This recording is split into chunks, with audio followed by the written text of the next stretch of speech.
എല്ലാവർക്കും നമസ്കാരം. ആദ്യമായിട്ട് ഈ പരിപാടിയിലേക്ക് എന്നെ സ്നേഹപൂർവ്വം ക്ഷണിച്ച യുക്തിവാദി പഠനകേന്ദ്രം ഭാരവാഹികളോട് എൻ്റെ നന്ദി അറിയിച്ചുകൊള്ളുന്നു. എനിക്ക് തന്ന വിഷയം കോവിഡ് വാക്സിനും ചില മിഥ്യാധാരണകളും എന്നുള്ളതാണ്. വേണമെങ്കിൽ വളരെ ചുരുക്കത്തിൽ പറയാവുന്ന 2 മിനിറ്റ് കൊണ്ടോ 5 മിനിറ്റ് കൊണ്ടൊക്കെ നമുക്ക് ഒരു ചാനലിലൊക്കെ പറയുന്ന സ്റ്റൈലിൽ വേണേൽ പറയാം, അല്ലെങ്കിൽ കുറച്ച് ധാരാളം പരത്തിയിട്ടും പറയാം.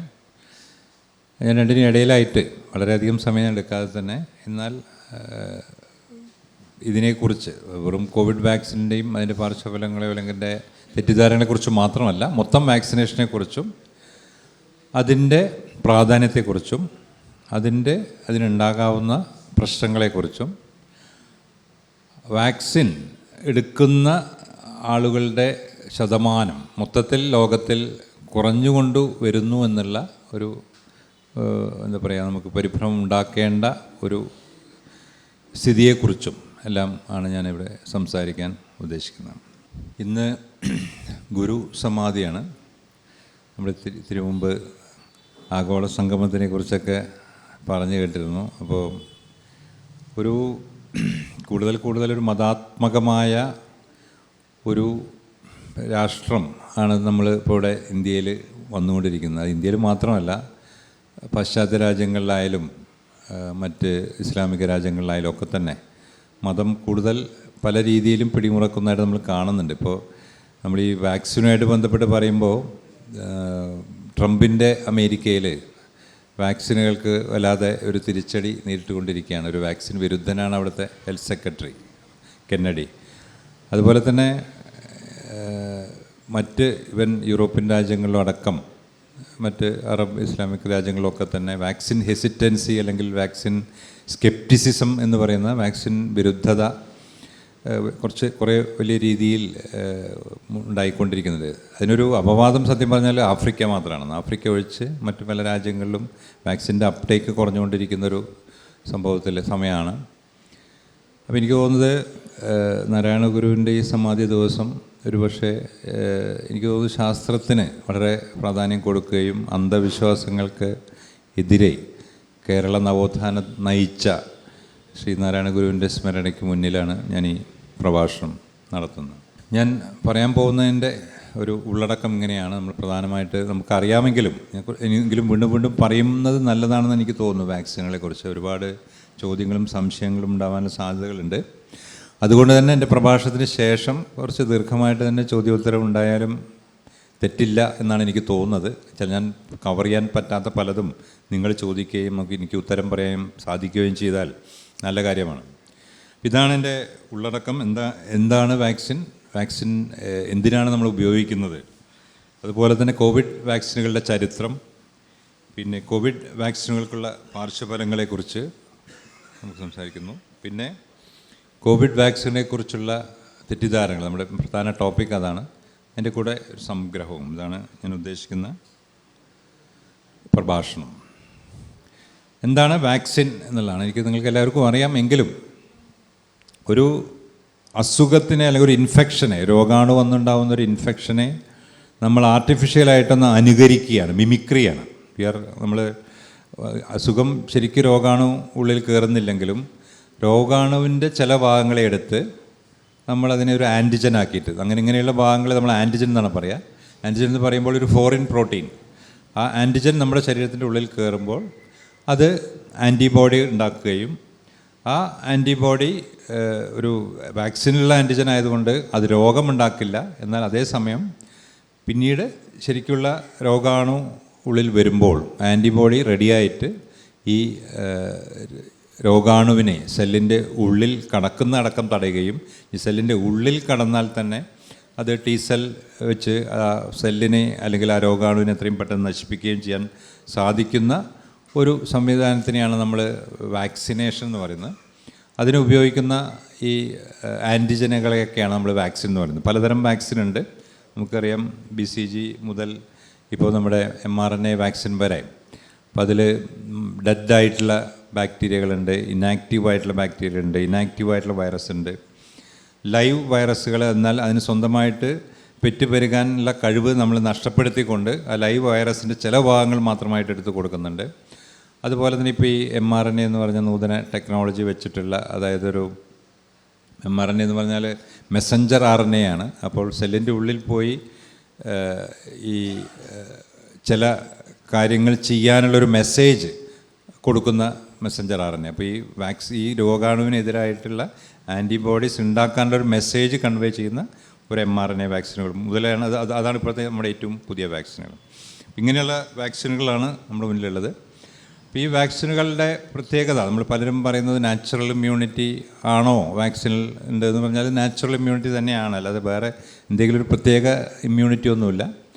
നമുക്ക് പ്രധാനമായിട്ട് രണ്ട് ഇമ്മ്യൂണിറ്റികൾ പറയും, active immunity and passive immunity. Passive immunity എന്ന് പറയുന്ന യൂഷ്വലി T സെല്ലുകളുടെ ഫങ്ഷനാണ്. ആ സെല്ലുകളെ നശിപ്പിക്കുന്ന വൈറസോ അല്ലെങ്കിൽ ബാക്ടീരിയ ഇൻഫെസ്റ്റഡ് ആയിട്ടുള്ള സെല്ലുകളെ നശിപ്പിക്കുക, അല്ലെങ്കിൽ ആ സെല്ലിൻ്റെ ഉള്ളിലെ ബാക്ടീരിയകളെ അല്ലെങ്കിൽ വൈറസിലെ നശിപ്പിക്കുന്ന പാസീവ് ഇമ്മ്യൂണിറ്റിയും. ആക്റ്റീവ് ഇമ്മ്യൂണിറ്റി സാധാരണ ആൻറ്റിബോഡീസ് വെച്ച്, ആൻറ്റിബോഡീസ് ഒന്നുകിൽ എൻട്രി ഓഫ് ദ ബാക്ടീരിയ അല്ലെങ്കിൽ വൈറസിനെ തന്നെ തടയും, അല്ലെങ്കിൽ ഉള്ളിലേക്ക് കയറിക്കഴിഞ്ഞാൽ ആ സെല്ലുകളെ അല്ലെങ്കിൽ ആ സെല്ലിൽ ഇൻഫെക്റ്റഡ് ആയിട്ടുള്ള രോഗാണുക്കളെ കൈകാര്യം ചെയ്യാൻ ശ്രമിക്കുന്ന രണ്ട് ഇമ്മ്യൂണിറ്റിയാണ്.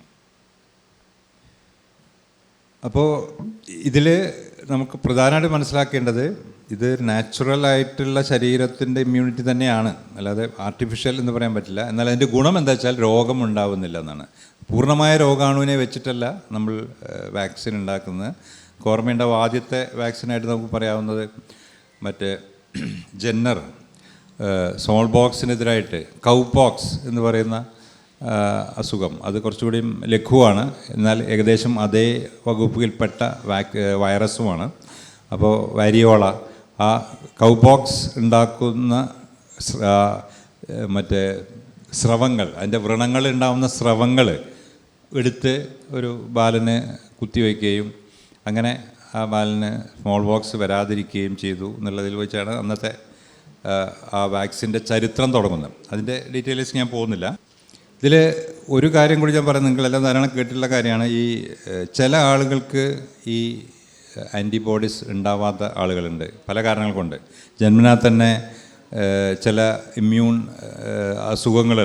സിസ്റ്റത്തിന് അസുഖമുള്ള ആളുകളുണ്ടാവും, അല്ലെങ്കിൽ HIV ബാധിച്ച ആളുകളുണ്ടാവും, അല്ലെങ്കിൽ നമ്മുടെ അവയവം മാറ്റിവെച്ച ആളുകൾക്ക് ഒരുപാട് ഇമ്മ്യൂൺ മോഡുലേറ്റർ എന്നാണ് ഇപ്പോൾ പറയാം, ഇമ്മ്യൂണോ സപ്രസൻ്റ് എന്നാണ് പണ്ട് പറഞ്ഞിരുന്നത്. ഇമ്മ്യൂണോ മോഡുലേറ്റർ മരുന്ന് കഴിക്കുന്ന ആൾക്കാരുണ്ടാവും, അവർക്കൊന്നും ആൻറ്റിബോഡീസ് ഉണ്ടാക്കാൻ സാധിക്കാത്തുണ്ടാവും. അപ്പോൾ കുറേ ആളുകൾക്ക് ആൻറ്റിബോഡീസ് ഉണ്ടാക്കാൻ സാധിക്കില്ല. അപ്പോൾ ആൻറ്റിബോഡീസ് ഉണ്ടാക്കാൻ സാധിക്കാത്ത ആളുകളെ കൂടി നമ്മൾക്ക് കവർ ചെയ്യണമെന്നുണ്ടെങ്കിൽ ഒരു പരിധിയിലധികം ആളുകൾക്ക് വാക്സിൻ എടുത്താൽ മാത്രമേ അത് സാധിക്കുകയുള്ളൂ. അതിനാണ് നമ്മൾ സാധാരണ, എനിക്കൊന്ന് കോവിഡ് കാലത്ത് ധാരാളമായിട്ട് നമ്മൾ പറഞ്ഞിരുന്ന ഒരു സംഭവമായിരുന്നു ഹേർഡ് ഇമ്മ്യൂണിറ്റി എന്ന് പറഞ്ഞാൽ ഒരു 85% 90%, ചില രോഗാണുവിന് 95% ആളുകൾ വാക്സിൻ എടുത്തു കഴിഞ്ഞാൽ ആ ട്രാൻസ്മിഷൻ കട്ടാവുന്നു. ചുറ്റും വാക്സിൻ എടുത്ത ആളുകളാകുമ്പോൾ ഒരാളിൽ നിന്ന് മറ്റൊരാളിലേക്ക് ട്രാൻസ്മിഷൻ ഇല്ലാതെ ആവുന്നതുകൊണ്ട് മെല്ലെ മെല്ലെ ആ രാജ്യത്ത് അല്ലെങ്കിൽ ആ പ്രദേശത്ത് ആ രോഗാണുവിൻ്റെ പടർന്നു പിടിക്കൽ തീരെ ഇല്ലാതെയാവുകയും ആ വാക്സിൻ എടുക്കാത്ത അല്ലെങ്കിൽ വാക്സിൻ എടുത്തിട്ടും രോഗപ്രതിരോധ ശക്തി വരാത്ത ഇങ്ങനെ അസുഖമുള്ള ആളുകൾക്കും ഗുണം കിട്ടുന്നു. അതിനെയാണ് നമ്മൾ ഹേർഡ് ഇമ്മ്യൂണിറ്റി എന്ന് പറഞ്ഞ്. അത് പക്ഷേ നമുക്ക് കോവിഡിൻ്റെ കാലത്ത് അത് നമ്മൾ പ്രതീക്ഷിച്ച പോലെ ഉണ്ടായില്ല. അതിലേക്ക് ഞാൻ പിന്നെ പോരാം. കോവിഡ് വാക്സിനുകളെ കുറിച്ച് പറയുമ്പോൾ നമ്മൾ മറ്റേ മീസൽസിൻ്റെ വാക്സിനോ ചിക്കൻ പോക്സിൻ്റെ വാക്സിനോ പോളിയോ വാക്സിനോ മാതിരിയല്ല. കോവിഡ് വാക്സിൻ ഒരിക്കലും മറ്റ് വാക്സിനുകളുടെ അത്ര എഫിഷ്യൻസി ഉണ്ടായിരുന്നില്ല, അത്ര ഗുണങ്ങൾ ഒരിക്കലും കോവിഡ് വാക്സിൻ ഉണ്ടായിരുന്നില്ല. അത് വളരെ പെട്ടെന്ന് ഉണ്ടാക്കിയൊരു വാക്സിൻ ആണ്. അത് വളരെ പെട്ടെന്ന് ജനിതകമാറ്റം വരുന്ന ഒരു വൈറസുമായിരുന്നു. ഈ രണ്ട് കാരണം കൊണ്ട് നമുക്ക് കോവിഡ് വാക്സിന് അത്ര വലിയ എഫിഷ്യൻസി കിട്ടിയിട്ടില്ല, ഇൻഫെക്ഷൻസ് തടയാൻ നമുക്ക് സാധിച്ചിട്ടില്ല. എന്തിനാണ് വാക്സിനുകൾ നിങ്ങൾക്ക് എല്ലാവർക്കും അറിയാം. എനിക്കൊന്നും ഇങ്ങനെ ഒരു ഓഡിയൻസിന് അത് പറയേണ്ട കാര്യമില്ല, എങ്കിലും വീണ്ടും പറയാണ്. നമുക്ക് സ്മോൾ ബോക്സ് ആയാലും പോളിയോ ആയാലും ഇല്ലാതെയാക്കാൻ സാധിച്ച വാക്സിൻ കൊണ്ടാണ്. ഇന്ന് മീസൽസ് 5-ാം പനി വലിയ രീതിയിൽ നമുക്ക് തടഞ്ഞു നിർത്താൻ സാധിച്ച വാക്സിൻ കൊണ്ടാണ്.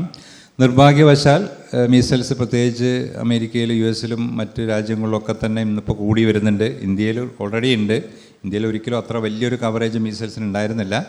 കേരളം കുറച്ചുകൂടി മെച്ചമാണ്. എങ്കിലും മീസൽസ് ഇപ്പോഴും ധാരാളമുണ്ട്. സത്യം പറഞ്ഞാൽ ഏതാനും വർഷങ്ങൾ Americas both north and south അമേരിക്കയിൽ തീരെ ഇല്ലാതിരുന്ന ഒരു അസുഖമായിരുന്നു. പക്ഷേ വാക്സിൻ്റെ പേഴ്സൻറ്റേജ് കുറയുകയും വാക്സിൻ ഹെസിറ്റൻസി, വാക്സിൻ എന്താ പറയുക, സ്കെപ്റ്റിസിസം എല്ലാം വർദ്ധിക്കുന്നതോടുകൂടി വീണ്ടും നമ്മൾ ട്രാവലിംഗ്, നമ്മളിപ്പോൾ ആഗോളമായിട്ട് ട്രാവൽ ചെയ്തുകൊണ്ടിരിക്കുന്ന ആളുകളായതുകൊണ്ട് വാക്സിൻ, ഈ രോഗാണുക്കൾ പെട്ടെന്ന് വരാനുള്ള സാധ്യത വളരെ കൂടുതലാണ്. അതുകൊണ്ട് തന്നെ ഈ വാക്സിൻ, ലോകാരോഗ്യ സംഘടന പറയുന്നത് 4 ദശലക്ഷം ജീവനുകളെ ഒരു വർഷം വാക്സിനുകളിൽ രക്ഷിക്കുന്ന ഒന്നാണ്. ഇതുവരെ ഉള്ള വാക്സിനുകളുടെ ചരിത്രം എടുത്താൽ 150 കോടിയിലധികം കുട്ടികളെ മരണത്തിന് രക്ഷപ്പെടുത്തിയെന്നൊക്കെ അങ്ങനെ കുറേ കണക്കുകളുണ്ട്. അത് മാത്രമല്ല ഏറ്റവും കോസ്റ്റ് എഫക്റ്റീവാണ്. ഒരു $2-3 ചിലവ് ഉള്ള വാക്സിൻ മൊത്തത്തിൽ നോക്കുമ്പോൾ. എന്നാൽ അതിന് കിട്ടുന്ന ബെനിഫിറ്റ്, ഇപ്പോൾ ഒരാൾക്ക് അസുഖം വന്ന് അത് ചികിത്സിച്ചാൽ പൂർണ്ണമായിട്ട് മാറിയിട്ടില്ലെങ്കിൽ ആ ജീവിതം മുഴുവൻ ആ അസുഖത്തിൻ്റെ ഫലങ്ങളുമായിട്ട് മുന്നോട്ട് പോകുന്ന ഒരാൾക്ക് ഉണ്ടാകുന്ന സാമ്പത്തിക നഷ്ടവും സമൂഹത്തിനുണ്ടാകുന്ന സാമ്പത്തിക നഷ്ടവും നോക്കുമ്പോൾ വാക്സിൻ വളരെ കോസ്റ്റ് എഫക്റ്റീവായിട്ടുള്ള ഒരു പ്രതിരോധ പ്രവർത്തനമാണ് നമ്മൾ ഇവിടെ പറയാൻ ഉദ്ദേശിക്കുന്നത്.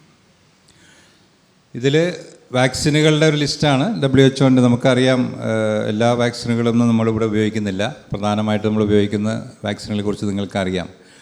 അപ്പോൾ ഈ വാക്സിനുകളെ തന്നെ ഒന്നും നിങ്ങൾ മനസ്സിലാക്കേണ്ട ഒരു കാര്യം, പ്രത്യേകിച്ച് എനിക്ക് തോന്നുന്ന യുക്തിവാദി ആളുകളും ശാസ്ത്രബോധമുള്ള ആളുകളും ശാസ്ത്രത്തെ പുണരുന്ന ആളുകളും ചിലപ്പോൾ എങ്കിലും ശാസ്ത്രത്തിന് എല്ലാം ചെയ്യാൻ പറ്റും എന്നുള്ളൊരു ധാരണ പ്രകടിപ്പിച്ച് കാണാറുണ്ട്.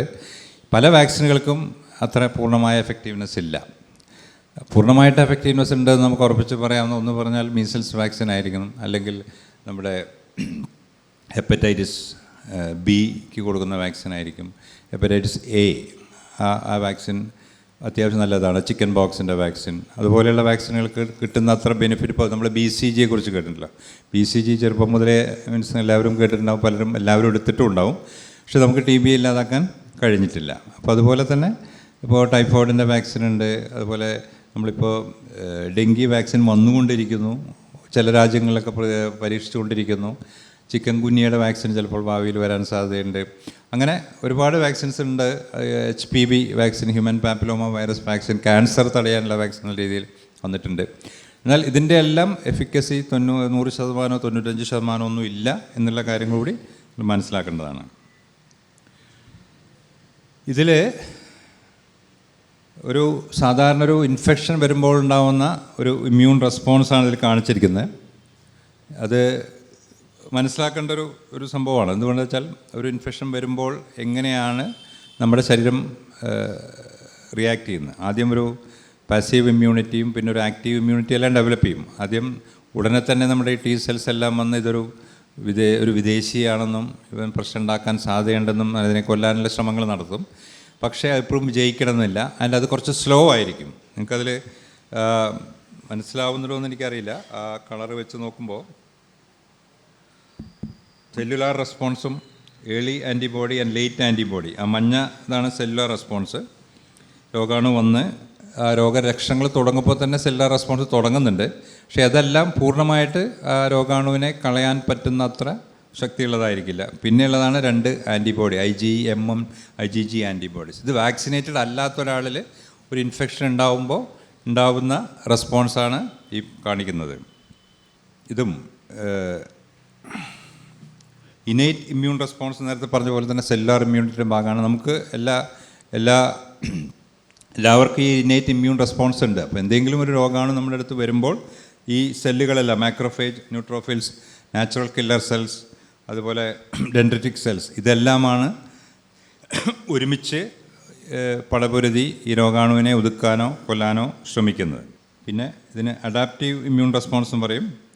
T സെൽ റെസ്പോൺസ്, T സെല്ലിന് 2 പണിയുണ്ട്. എഗെയിൻ അത് CD4 ഹെൽപ്പർ സെൽസിനെ ഉപയോഗിച്ചുകൊണ്ട് മറ്റ് B സെൽസിനെ സ്റ്റിമുലേറ്റ് ചെയ്ത് ആൻറ്റിബോഡീസ് ഉണ്ടാക്കുന്ന പരിപാടിയുണ്ട്. ഡയറക്റ്റായിട്ട് സൈറ്റോടോക്സിക് സെൽസ്, ഈ ബാധിച്ച സെല്ലുകളെ കൊന്നുകളയുന്ന പരിപാടിയുണ്ട്. ഇതെല്ലാമാണ് അതിനുള്ള സംഭവം. ഈ അഡാപ്റ്റീവ് ഇമ്മ്യൂൺ റെസ്പോൺസ് ബി സെൽസാണ് ആൻറ്റിബോഡീസ് ഉണ്ടാക്കുന്നത്. അപ്പോൾ നമ്മൾ പ്രധാനമായിട്ട് വാക്സിൻസ് കൊണ്ട് ഉദ്ദേശിക്കുന്നത് ഇതാണ്, ആൻറ്റിബോഡീസിനെ ഉണ്ടാക്കുക എന്നുള്ളതാണ്. അപ്പോൾ ഈ ആൻറ്റിബോഡീസ് നമ്മുടെ എന്താ പറയുക, പലപ്പോഴും ആളുകൾ വിചാരിക്കുന്നത് ഈ ആൻറ്റിബോഡീസ് ഉണ്ടെങ്കിൽ, ആൻറ്റിബോഡീനിപ്പോൾ ഒരു അസുഖത്തിനെതിരായിട്ടുള്ള ഒരു ആൻറ്റിബോഡി ഉണ്ടെങ്കിൽ അതെന്തായാലും ആ അസുഖത്തിനെ നമ്മൾ പൂർണ്ണമായിട്ടും ഇല്ലാതെയാക്കാൻ പറ്റും എന്നുള്ള ഒരു ധാരണയുണ്ട്. ഉണ്ടാവണമെന്നില്ല. ആൻറ്റിബോഡീസ് പല ടൈപ്പ് ഉണ്ട്. അത് പൂർണ്ണമായിട്ട് രോഗാണുവിനെ എലിമിനേറ്റ് ചെയ്യാൻ സാധിക്കുന്ന ആൻറ്റിബോഡീസ് ഉണ്ട്, അങ്ങനെ സാധിക്കാത്ത ആൻറ്റിബോഡീസ് ഉണ്ട്. ഇപ്പോൾ നമ്മൾ ഡെങ്കീൻ്റെ ഒക്കെ കാര്യത്തിൽ പറഞ്ഞാൽ, ഡെങ്കി ഒരിക്കൽ വന്നു കഴിഞ്ഞാൽ ഡെങ്കിക്കെതിരെ ആൻറ്റിബോഡീസ് ഉണ്ടാവും, ഓക്കെ. പക്ഷേ ഡെങ്കി രണ്ടാമത് വന്നാൽ ഈ ആൻറ്റിബോഡീസ് റെഡി ആയിട്ടിരിക്കും. അത് ഡെങ്കിനെ വൈറസിനെ കൊല്ലാൻ ശ്രമിക്കുമ്പോൾ ഉണ്ടാകുന്ന ഒരുപാട് റിയാക്ഷൻസ് കാരണം ഫസ്റ്റ് ഡെങ്കി വന്നതിനെക്കാട്ടിലും സീരിയസ് ആവും രണ്ടാമത്തെ ഡെങ്കി വന്നാൽ. അപ്പോൾ ഇതെല്ലാം നമ്മൾ വിചാരിക്കുന്ന മാതിരി കറക്റ്റായിട്ട് വരുന്ന സംഭവമല്ല. ആൻറ്റിബോഡീസ് ഉണ്ടെങ്കിൽ എന്തായാലും ആ വൈറസിനെ നമ്മൾ ഒതുക്കിയിരിക്കും എന്ന് പറയാൻ പറ്റില്ല. അതിന് പല ന്യൂആൻസസ് ഉണ്ട് അതിൽ. പക്ഷെ നമ്മളിപ്പോൾ ഇപ്പോൾ വാക്സിൻ ചെയ്തിട്ട് ഉണ്ടാക്കുന്ന ആൻറ്റിബോഡീസ് എല്ലാം നമ്മൾ ഈ രോഗാണുവിനെ പൂർണ്ണമായിട്ടും ഇല്ലാതാക്കാനും ഇൻഫെക്ഷൻ തന്നെ വരാതിരിക്കാനും വേണ്ടിയിട്ടാണ്. അപ്പോൾ നമ്മൾ ഇപ്പോൾ മീസൽസിൻ്റെ പറഞ്ഞാലും അല്ലെങ്കിൽ ചിക്കൻ പോക്സിൻ്റെ അല്ലെങ്കിൽ ഹെപ്പറ്റൈറ്റിസ് ബീൻ്റെ പറഞ്ഞാലും അതെല്ലാം തന്നെ ആ വാക്സിൻസൊക്കെ തന്നെ വളരെ എഫിഷ്യൻ്റാണ്. അതുണ്ടാക്കുന്ന ആൻറ്റിബോഡീസ് ഈ രോഗാണു നമ്മുടെ ഉള്ളിൽ കയറുന്ന കംപ്ലീറ്റ് തടയാൻ സാധിക്കും. എന്നാൽ നേരത്തെ പറഞ്ഞ പോലെ BCG-യുടെ ആയാലോ ചിലപ്പോൾ ടൈഫോയിഡിൻ്റെ ആയാലോ അതുപോലെ അത്ര ശക്തി കുറഞ്ഞ വാക്സിൻ ഇതിനത്ര അത്ര ഗുണം കിട്ടില്ല. ഈ കൊറോണയുടെ വാക്സിനിലും ആൻറ്റിബോഡീസിൻ്റെ സ്ഥിതി എങ്ങനെയാണ്? കൊറോണയുടെ പ്രശ്നം പ്രധാനമായിട്ടും നമുക്ക് മനസ്സിലാക്കേണ്ടത് വളരെ ആഴ്ചകൾ കൊണ്ട് അത് വ്യതിയാനം വന്നുകൊണ്ടിരിക്കുകയാണ് ജനിതകമായിട്ട്.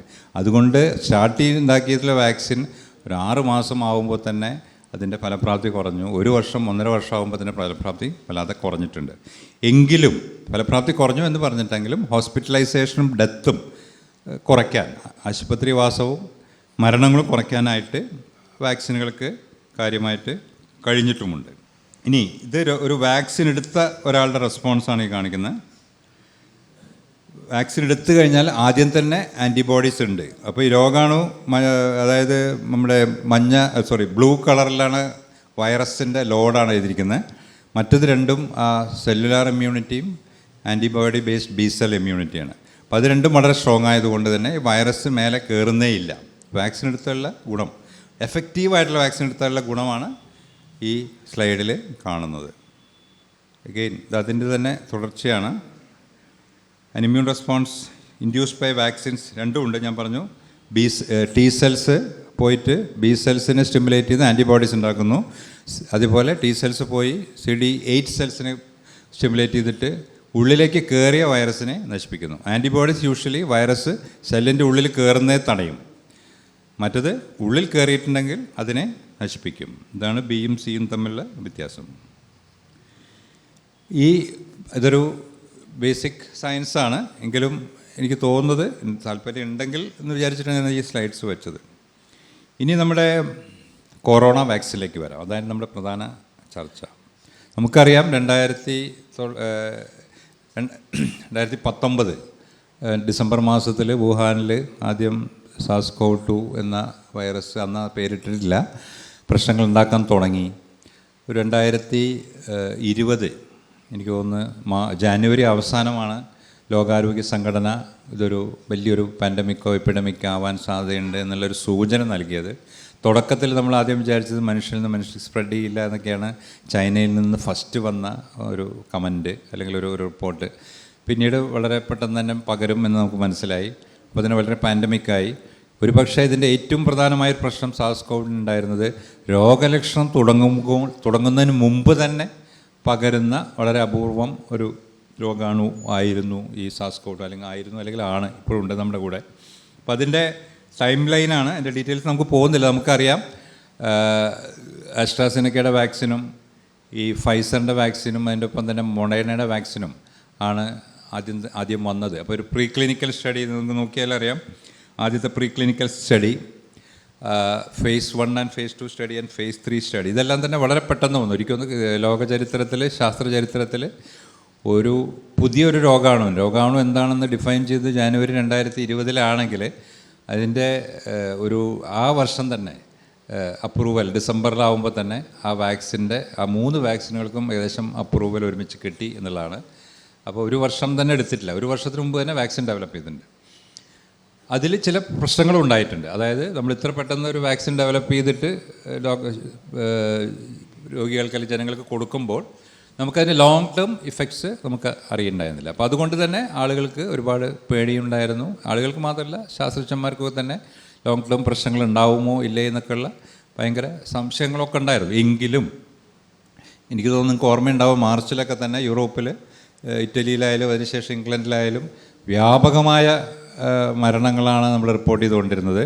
ഇന്ത്യയിൽ വരുന്നതിന് മുമ്പുള്ള ആ കാലത്താണ്. അന്ന് ഒരു നഗരങ്ങളിലൊക്കെ തന്നെ പ്രത്യേകിച്ച് പ്രായമുള്ള 60 വയസ്സ് 70 വയസ്സിന് മുകളിലുള്ള വലിയ വിഭാഗം ആളുകൾ മരിച്ചുകൊണ്ടിരിക്കുന്ന ഒരു സിറ്റുവേഷനിൽ എത്രയും പെട്ടെന്നൊരു വാക്സിൻ എത്തിച്ചിട്ട് ഈ രോഗം പടരുന്നത് നമുക്ക് തടയാൻ പറ്റിയിട്ടില്ലെങ്കിലും സിവിയർ ഇൻഫെക്ഷൻ തടയാനും ഹോസ്പിറ്റലൈസേഷൻ തടയാനും വേണ്ടിയിട്ടാണ് WHO മറ്റ് പ്രധാന പാശ്ചാത്യ രാജ്യങ്ങളും എല്ലാവരും കൂടി ഇരുന്ന് എങ്ങനെയാണ് ഈ വാക്സിൻ ഡെവലപ്പ് ചെയ്യേണ്ടതെന്ന് തീരുമാനിച്ച് വാക്സിൻ ഡെവലപ്പ് ചെയ്യുന്നത്.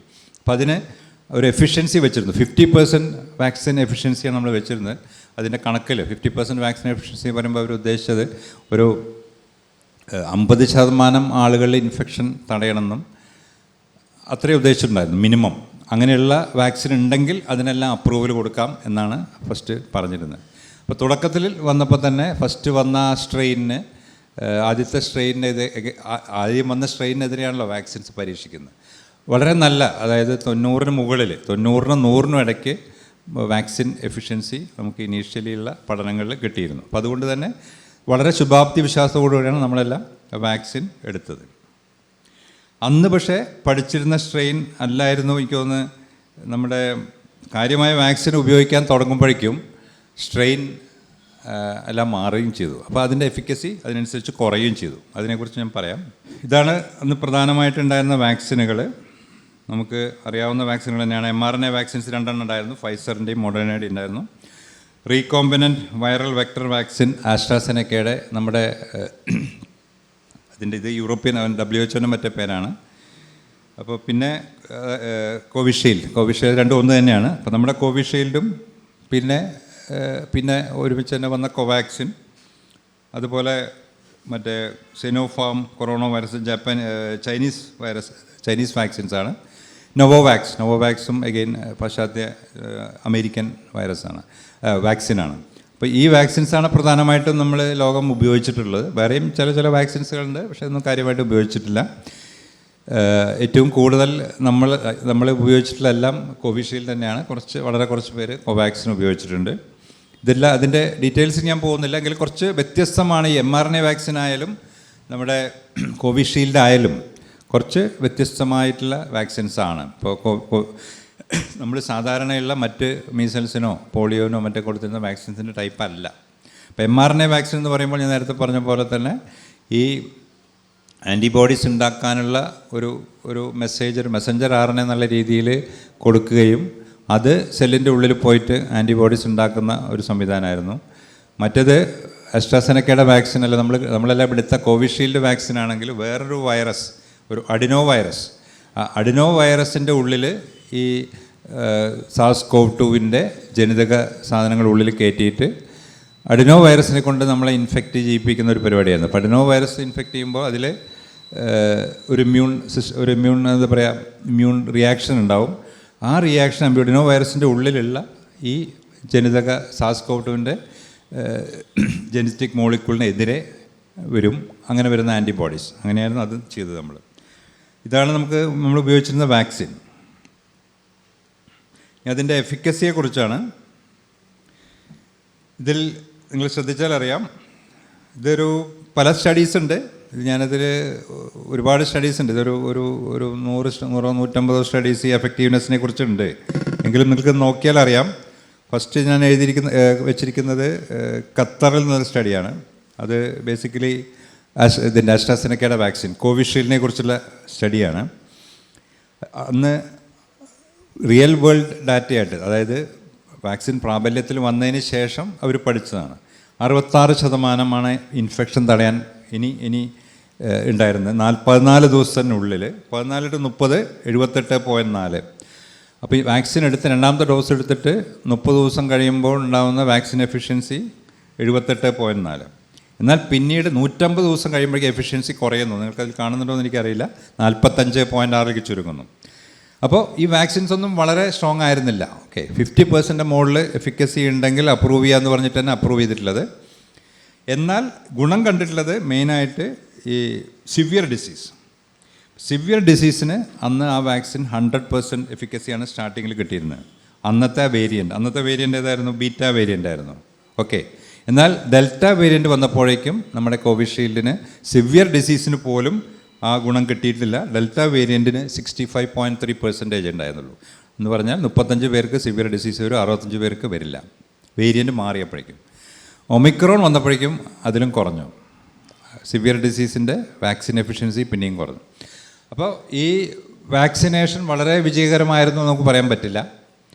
എങ്കിലും അറ്റ്ലീസ്റ്റ് ആ ഡെൽറ്റ, പ്രത്യേകിച്ച് ആ ഡെൽറ്റയാണ് ഏറ്റവും അധികം മരണങ്ങൾ ഉണ്ടാക്കിയിട്ട്. നിങ്ങൾക്ക് ഓർമ്മയുണ്ടാവും, 2021 മെയ് മാസമാണ് എനിക്ക് തോന്നുന്നു കേരളം ഏറ്റവും അധികം മരണങ്ങൾ കണ്ടിട്ടുള്ള മാസം. ഈ കഴിഞ്ഞ മേ ബി ഒരു 100 വർഷത്തിലോ അല്ലെങ്കിൽ അത് എനിക്ക് തോന്നുന്നില്ല വേറെ ഏത് മാസങ്ങളുണ്ടായിരുന്നു കേരളം ഏറ്റവും കണ്ട് മരണം. പക്ഷേ അപ്പോഴും ആ സമയത്തും നമുക്ക് വളരെ കുറച്ച് പേർക്ക് വാക്സിൻ കൊടുക്കാൻ സാധിച്ചിട്ടുള്ളൂ. നമ്മൾ വാക്സിൻ തുടങ്ങിയത് 21 എനിക്ക് തോന്നുന്നു, ഞാനെല്ലാം ഫസ്റ്റ് ഡോസ് എടുത്ത് 21 ഫെബ്രുവരി ആണെന്ന് തോന്നുന്നു, ഹെൽത്ത് വർക്കർ എന്നുള്ള രീതിയിൽ അല്ലേ. അതുപോലെ ഓൾഡർ ആൾക്കാർക്ക് എനിക്ക് തോന്നുന്നൊരു പ്രായം വെച്ചിട്ടാണ് നമ്മൾ കൊടുത്തത്. 60 വയസ്സിൻ്റെ മുകളിലുള്ള അവർക്ക് 2 ഡോസ് കിട്ടുമ്പോഴേക്ക് തന്നെ ഏപ്രിൽ മെയ് ആയി എന്നാണ് എൻ്റെ ഓർമ്മ. അപ്പോൾ വലിയ വിഭാഗം ആൾക്കാർ വാക്സിൻ എടുക്കാത്ത ആ ഡെൽറ്റ വേവിൻ്റെ സമയത്ത് 2021 മെയ് മാസത്തിലാണ് നമുക്ക് ഏറ്റവും അധികം മരണങ്ങൾ ഉണ്ടായിട്ടുള്ളത്. അതിനുശേഷം അപ്പോഴേക്കും കൂടുതൽ പേര് വാക്സിൻ എടുക്കുകയും മരണങ്ങൾ കുറയുകയും ചെയ്തു. ഇന്ത്യയിൽ മുഴുവൻ അങ്ങനെ തന്നെയായിരുന്നു. ആ മെയ് ജൂൺ മാസങ്ങളിലാണ് 2021 മാക്സിമം ഡെത്ത് ഉണ്ടായിട്ടുള്ളത്. അപ്പോൾ നമ്മൾ മനസ്സിലാക്കേണ്ടത് കോവിഡ് വാക്സിനെ കൊണ്ട് നമ്മൾ പ്രധാനമായിട്ട് ഉദ്ദേശിച്ചിട്ടുള്ളത്, തുടക്കത്തിൽ നമ്മളിത് ഇൻഫെക്ഷൻ തന്നെ നിർത്താൻ പറ്റുമെന്നൊക്കെ ഒരു തെറ്റിദ്ധാരണ ചില ആൾക്കാരെങ്കിലും ഉണ്ടായിരുന്നുവെങ്കിലും പൊതുവെ ശാസ്ത്രജ്ഞന്മാരെല്ലാം പറഞ്ഞു തന്നെ സിവിയർ ഡിസീസ് ആൻഡ് ഹോസ്പിറ്റലൈസേഷൻ കഴിയുന്നത്ര തടയുക എന്നുള്ളതായിരുന്നു. അത് കുറേ വലിയ വിഭാഗം ആളുകൾ ചെയ്യാൻ സാധിച്ചിട്ടുണ്ട്. പക്ഷേ വാക്സിൻ എത്തുമ്പോഴേക്കും വലിയ വിഭാഗം ആളുകൾ മരിച്ചു എന്നുള്ളതാണ് അതിൻ്റെ സങ്കടകരമായ അവസ്ഥ. പിന്നെ നിങ്ങൾക്കറിയാം, കോവിഡ് പ്രായത്തിനനുസരിച്ചാണ് പ്രശ്നം ഉണ്ടാക്കുന്നത് അല്ലേ. 80 വയസ്സിൻ്റെ മുകളിലാണ് ഏറ്റവും മാക്സിമം പ്രോബ്ലം. അതിന് മുമ്പ് 70-നും 80-നും വയസ്സിന് അതിന് തൊട്ട് താഴെ, 60-നും 70-നും തൊട്ട് താഴെ, അങ്ങനെയാണ് മരണങ്ങൾ ഉണ്ടായിട്ടുള്ളത് കോവിഡിനെ കുറിച്ച്. ഇതാണ് ഞാൻ എഫിഷ്യൻസിയെക്കുറിച്ച് പറയാനുള്ളത്. എഫിഷ്യൻസിയെക്കുറിച്ചിട്ട് ഒരു ഇതിൻ്റെ എഫിഷ്യൻസിയെക്കുറിച്ച് കൂടി ഉണ്ട്. ഞാൻ പറഞ്ഞത് mRNA വാക്സിൻ്റെയും കൂടി ഉണ്ട് ഇതിൽ. ഇപ്പോൾ ഒമിക്രോൺ എത്തിയപ്പോൾ നിങ്ങൾക്ക് അതിൽ നോക്കിയാൽ അറിയാം, ഒമിക്രോൺ BA.1 ആയപ്പോൾ വളരെയധികം എഫിക്കസി ഉണ്ട് എന്ന് പറഞ്ഞ mRNA വാക്സിനാണ് 25% എഫിക്കസി, 25% ആയി. എന്നാൽ ഹോസ്പിറ്റലൈസേഷൻ 49% ഗുണം കിട്ടി. ഓക്കെ, ഒമിക്രോണിൻ്റെ കഥയാണ്. എന്നാൽ എൻ്റെ താഴെ കാണാം mRNA വാക്സിൻ ബീറ്റയാണ് നമ്മുടെ ഫസ്റ്റ് സ്ട്രെയിൻ. 2020 ഉണ്ടായിരുന്ന സ്ട്രെയിന് ബീറ്റയാണ്. ബീറ്റയ്ക്കെതിരെ 85.5 ഇൻഫെക്ഷൻ തടയാൻ തന്നെ mRNA വാക്സിന് 85.5 ഗുണമുണ്ടായിരുന്നു. സിവിയർ ഓർ ക്രിട്ടിക്കൽ ഇൽനെസ്സിന് 97% ഉണ്ടായിരുന്നു. അപ്പോൾ മനസ്സിലായോ? സത്യം പറഞ്ഞാൽ ആ സ്ട്രെയിൻ വെച്ചിട്ടാണ് ഈ വാക്സിനൊക്കെ ഉണ്ടാക്കിയിരിക്കുന്നത്, ബീറ്റ സ്ട്രെയിൻ. അപ്പോൾ ആ ബീറ്റ സ്ട്രെയിൻ വെച്ചിട്ട് actually mRNA vaccine very good ആയിരുന്നു, എബവ് 95 ആയിരുന്നു. നമ്മുടെ ആസ്ട്രാസെനെക്ക വാക്സിനും ഈ സിവിയർ ഇൻഫെക്ഷൻസിനൊക്കെ തന്നെ 85+ ഉണ്ടായിരുന്നു. പക്ഷേ അപ്പോഴേക്കും ഡെൽറ്റ വന്നു, പിന്നെ ഒമിക്രോൺ വന്നു. അതുകൊണ്ടാണ് വാക്സിൻ നമ്മൾ വിചാരിച്ച മാതിരി സക്സസ് ആവാതിരുന്നത്. ഇനി നമുക്ക് അഡ്വേഴ്സ് ഇഫക്റ്റ്, പാർശ്വഫലങ്ങൾ, ഇതാണ് നമ്മുടെ പ്രധാന വിഷയം. ഞാൻ പ്രധാനമായിട്ട് ഈ പഠനങ്ങൾ എനിക്ക് തോന്നുന്നു ഇപ്പോൾ ഒരു 3 കൊല്ലം 4 കൊല്ലത്തെ 20 അവസാനം 21 വന്നു, ഇപ്പോൾ 25 3-4 കൊല്ലത്തെ ഒരു ബാക്കിലോട്ട് നമുക്ക് നോക്കാവുന്നതാണ് സമ്മറി. അപ്പോൾ ഏറ്റവും റീസെൻ്റ് ആയിട്ടുള്ള 2 ആർട്ടിക്കിളാണ് ഞാൻ എടുത്തത്. ഇത് നവംബർ 2024 വന്ന ഇതൊരു യൂറോപ്യൻ സ്റ്റഡിയാണ്.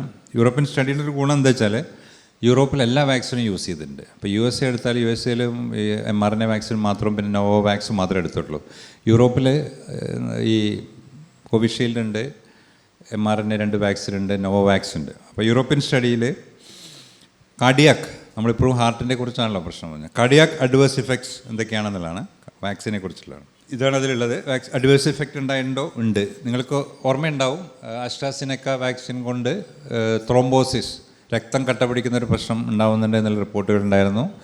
എൻ്റെ ഓർമ്മയിൽ എനിക്ക് തോന്നുന്നു കണ്ണൂരോ തലശ്ശേരിയോ ഭാഗത്തൊരു ഡെൻ്റൽ സ്റ്റുഡൻറ്റ് മരിച്ചായിരുന്നു അന്നത്തെ ഫസ്റ്റ് റിപ്പോർട്ട്. അത് ഫെബ്രുവരിയിലാണെന്ന് തോന്നുന്നു, വാക്സിൻ തുടങ്ങിയ ഒരു മാസത്തിനുള്ളിൽ. അപ്പോൾ ഇതിൽ നിങ്ങൾക്ക് കാണാം, ഇത് ഇവർ ചെയ്തിരിക്കുന്നത് 77 കോടി വാക്സിൻ ഡോസസ് ൻ്റെ സ്റ്റഡിയാണ്. 77 കോടി വാക്സിൻ ഡോസസ് കൊടുത്തതിൻ്റെ സ്റ്റഡിയാണ്. അതിൽ ഈ frequency of cardiac adverse drug reaction per million, 10 ലക്ഷത്തിൽ എത്ര പേർക്ക് പ്രശ്നങ്ങളുണ്ടായിട്ടുണ്ടെന്ന്. ഇത് പ്രശ്നം എന്ന് പറഞ്ഞാൽ എല്ലാ പ്രശ്നവും എടുത്തിട്ടുണ്ട്. പൾസ് റേറ്റ് കൂടുന്നു, BP കുറയുന്നു മുതൽ സിവിയറായിട്ടുള്ള അസുഖങ്ങൾ വരെ, നമ്മുടെ ഈ ഞാൻ പറഞ്ഞ ത്രോംബോസിസും ഡെത്തും ഒക്കെ ഉള്ള അടക്കം എല്ലാം കൂടിയിട്ട് കണക്കാക്കുമ്പോൾ ഓരോ വാക്സിനുണ്ട്. നമ്മുടെ ഫൈസറിൻ്റെ വാക്സിന് 10 ലക്ഷത്തിൽ 135 പേർക്ക് പ്രശ്നങ്ങളുണ്ടായിട്ടുണ്ട്. ഞാൻ കാണാൻ തോന്നുന്നു നിങ്ങൾക്ക്. മറ്റ് 140 മോഡേണയുടെ വാക്സിൻ. പിന്നെ ആസ്ട്രാസിനെക്ക എന്ന് പറയുന്നത് നമ്മുടെ ബ്ലൂ കളറാണ്, 313. 10 ലക്ഷത്തിൽ 313 പേർക്ക് ചില കാർഡിയാക് പ്രശ്നങ്ങളുണ്ടായിട്ടുണ്ട്, ചിലതുണ്ടായിട്ടുണ്ട്. എന്താണെന്ന് ഞാൻ പിന്നെ പറയാം. ഏറ്റവും അധികം ഉണ്ടായിട്ടുള്ളത് പക്ഷേ നോവോവാക്സിനാണെന്ന് തോന്നുന്നു. നോവോവാക്സ് നമ്മളിവിടെ ഉപയോഗിച്ചിട്ടില്ല. അപ്പോൾ ഇതിലവർ എൻ്റെ ഡീറ്റെയിൽസ് ഞാൻ പിന്നെ പറയാം. പക്ഷേ അതിൽ കൺക്ലൂഡ് ചെയ്യുന്നുണ്ട്, based on the study and available literature the benefit of active immunisation against COVID-19 seems to outweigh any potential risk of serious or non serious complication. അപ്പോൾ ബെനിഫിറ്റ് എന്തായാലും വളരെയധികം ഔട്ട്വേ ചെയ്യുന്നുണ്ട്. ചില 10 ലക്ഷത്തിൽ നമ്പേഴ്സ് ഇത്രയേ ഉള്ളൂ. ഇനി അത് എന്തൊക്കെയാണെന്ന് നമുക്ക് നോക്കാം. അതിനു മുമ്പ് ആർട്ടിക്കിളിൻ്റെ കീ ലേണിംഗ് പോയിൻറ്റ്സാണ് അവർ പറയുന്നത്. വാക്സിൻസ് ഹോസ്പിറ്റലൈസേഷനും മരണങ്ങളും വളരെ കാര്യമായിട്ട് കുറച്ചിട്ടുണ്ട്. പ്രത്യേകിച്ച് ബീറ്റ വേരിയൻ്റ് നല്ലോണം കുറച്ചിട്ടുണ്ട്, കുറേയൊക്കെ ഡെൽറ്റ വേരിയൻറ്റും കുറച്ചിട്ടുണ്ട്. ഒമിക്രോണിന് അത്ര തന്നെ ബെനിഫിറ്റ് കിട്ടിയില്ല. പക്ഷേ ഒമിക്രോൺ വരുമ്പോഴേക്കും പലർക്കും രണ്ടാമത്തെയും മൂന്നാമത്തെയും ഇൻഫെക്ഷൻ കൂടി ആയതുകൊണ്ട് അത്ര തന്നെ പ്രശ്നം ഉണ്ടായിട്ടില്ല. അവരുടെ ഇമ്മ്യൂണിറ്റി പല രീതിയിലും നാച്ചുറൽ ഇൻഫെക്ഷൻ കൊണ്ടും വാക്സിൻ കൊണ്ടും അപ്പോഴേക്കും ആൾക്കാർക്ക് ബെനിഫിറ്റ് കിട്ടിയതുകൊണ്ട് വലിയ അത്ര പ്രശ്നം ഉണ്ടായിട്ടില്ല. ഇപ്പം ഈ ലാർജ് സ്കെയിൽ സ്റ്റഡിയിൽ പറയുന്നത്,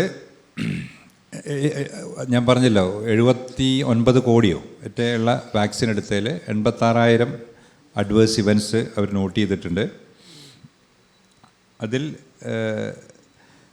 മൈൽഡും അത് ഞാൻ പറയാം ഏതൊക്കെ ടൈപ്പാണെന്ന് പറയാം. പക്ഷേ ഇത്ര വളരെ കുറവേ ഉണ്ടായിട്ടുള്ളൂ എന്നുള്ളത് കൊണ്ട് തന്നെ വാക്സിൻ്റെ ബെനിഫിറ്റ് ഫാർ ഔട്ട് വേ എന്തെങ്കിലും ഈ ചെറിയ പാർശ്വഫലങ്ങൾ എന്ന് തന്നെയാണ് പറയുന്നത്. ഇതിൽ mRNA വാക്സിൻ, ഞാൻ നേരത്തെ കഴിഞ്ഞ ഗ്രാഫിൽ കാണുന്നുണ്ടല്ലോ, mRNA വാക്സിനാണ് ഏറ്റവും കുറവ് പാർശ്വഫലങ്ങൾ ഉണ്ടായിട്ടുള്ളത്. എനിക്ക് തോന്നുന്നു ആ സാധനം ഇതിൽ ഇല്ല. ഇത് പ്രധാനമായിട്ട് ഇതിൽ പറഞ്ഞിട്ടില്ല. അത് ഞാൻ നേരത്തെ പറഞ്ഞ ഏതൊക്കെ പ്രശ്നങ്ങളാണെന്നുള്ളത്. സീരിയസ് ആയിട്ടുള്ള പ്രശ്നങ്ങൾ ഉണ്ടായിട്ടുണ്ട്. ഞാൻ നേരത്തെ പറഞ്ഞ vaccine induced thrombotic thrombocytopenia, VITT എന്ന് പറഞ്ഞ ഒരു കണ്ടീഷൻ, അതാണ് കുറച്ച് കൂടുതലായിട്ട് ഈ പ്രധാനമായിട്ട് ആസ്ട്രാസെനെക്ക വാക്സിനും മറ്റ് ചില വാക്സിനുകൾക്കും കൂടി ഉണ്ടായിട്ടുള്ളത്. അതിൽ യൂറോപ്യൻ ഇതിൽ പറയുന്നത് ഒരു 2 ലക്ഷത്തിൽ ഒരാൾക്ക് ഉണ്ടാവാൻ സാധ്യതയുണ്ടെന്നുള്ളായിരുന്നു അവരുടെ ആദ്യത്തെ ഇനീഷ്യൽ സ്റ്റഡി. അതിൽ അതുണ്ടായ ആളുകളിൽ ഒരു 10% ആളുകൾ മരിച്ചിട്ടുമുണ്ട്. നമ്പർ വളരെ വളരെ കുറവാണ്, പക്ഷെ അത് ഉണ്ടായിട്ടുണ്ട്. അതിനുണ്ടായിട്ടുണ്ട്. അത് കൊണ്ട് തന്നെയാണ് എനിക്ക് തോന്നുന്നത് ഇപ്പോൾ ആസ്ട്രാസെനെക്ക വാക്സിൻ എനിക്ക് തോന്നുന്നു 2023 മുതൽ അതിപ്പോൾ ഉപയോഗിക്കാതിരിക്കാൻ വേറൊരു കാരണം കൂടിയുണ്ട്. പുതിയ ഒമിക്രോൺ വകഭേദം വന്നതോടുകൂടി ഇതിൻ്റെ എഫിക്കസി വളരെ വളരെ കുറഞ്ഞു. അപ്പം നമ്മൾ ഗുണവും ദോഷവും തമ്മിൽ ഇത് നോക്കുമ്പോൾ, തുലനം ചെയ്ത് നോക്കുമ്പോൾ ഗുണം വളരെ കുറഞ്ഞതുകൊണ്ട് ദോഷങ്ങൾ വളരെ മിനിമലാണെങ്കിലും ഉള്ളത് കൊണ്ട് ആസ്ട്രാസെനെക്ക വാക്സിൻ 2023 വിഡ്രോ ചെയ്തു, കംപ്ലീറ്റ് വിഡ്രോ ചെയ്തു. അതുകൊണ്ട് ഇന്ത്യയിലിപ്പോൾ വാക്സിൻ ഇല്ല. ഇന്ത്യയിലിപ്പോൾ സത്യം പറഞ്ഞാൽ ഒരു വാക്സിനും ഇല്ല എന്നാണ് എൻ്റെ അറിവ്. അതാണ് അതിൻ്റെ സ്ഥിതി. ഇപ്പോഴും mRNA വാക്സിൻസ് ഇപ്പോഴും US-ലും യൂറോപ്പിലും യൂസ് ചെയ്തുകൊണ്ടിരിക്കുന്നുണ്ട്. ഓക്കെ.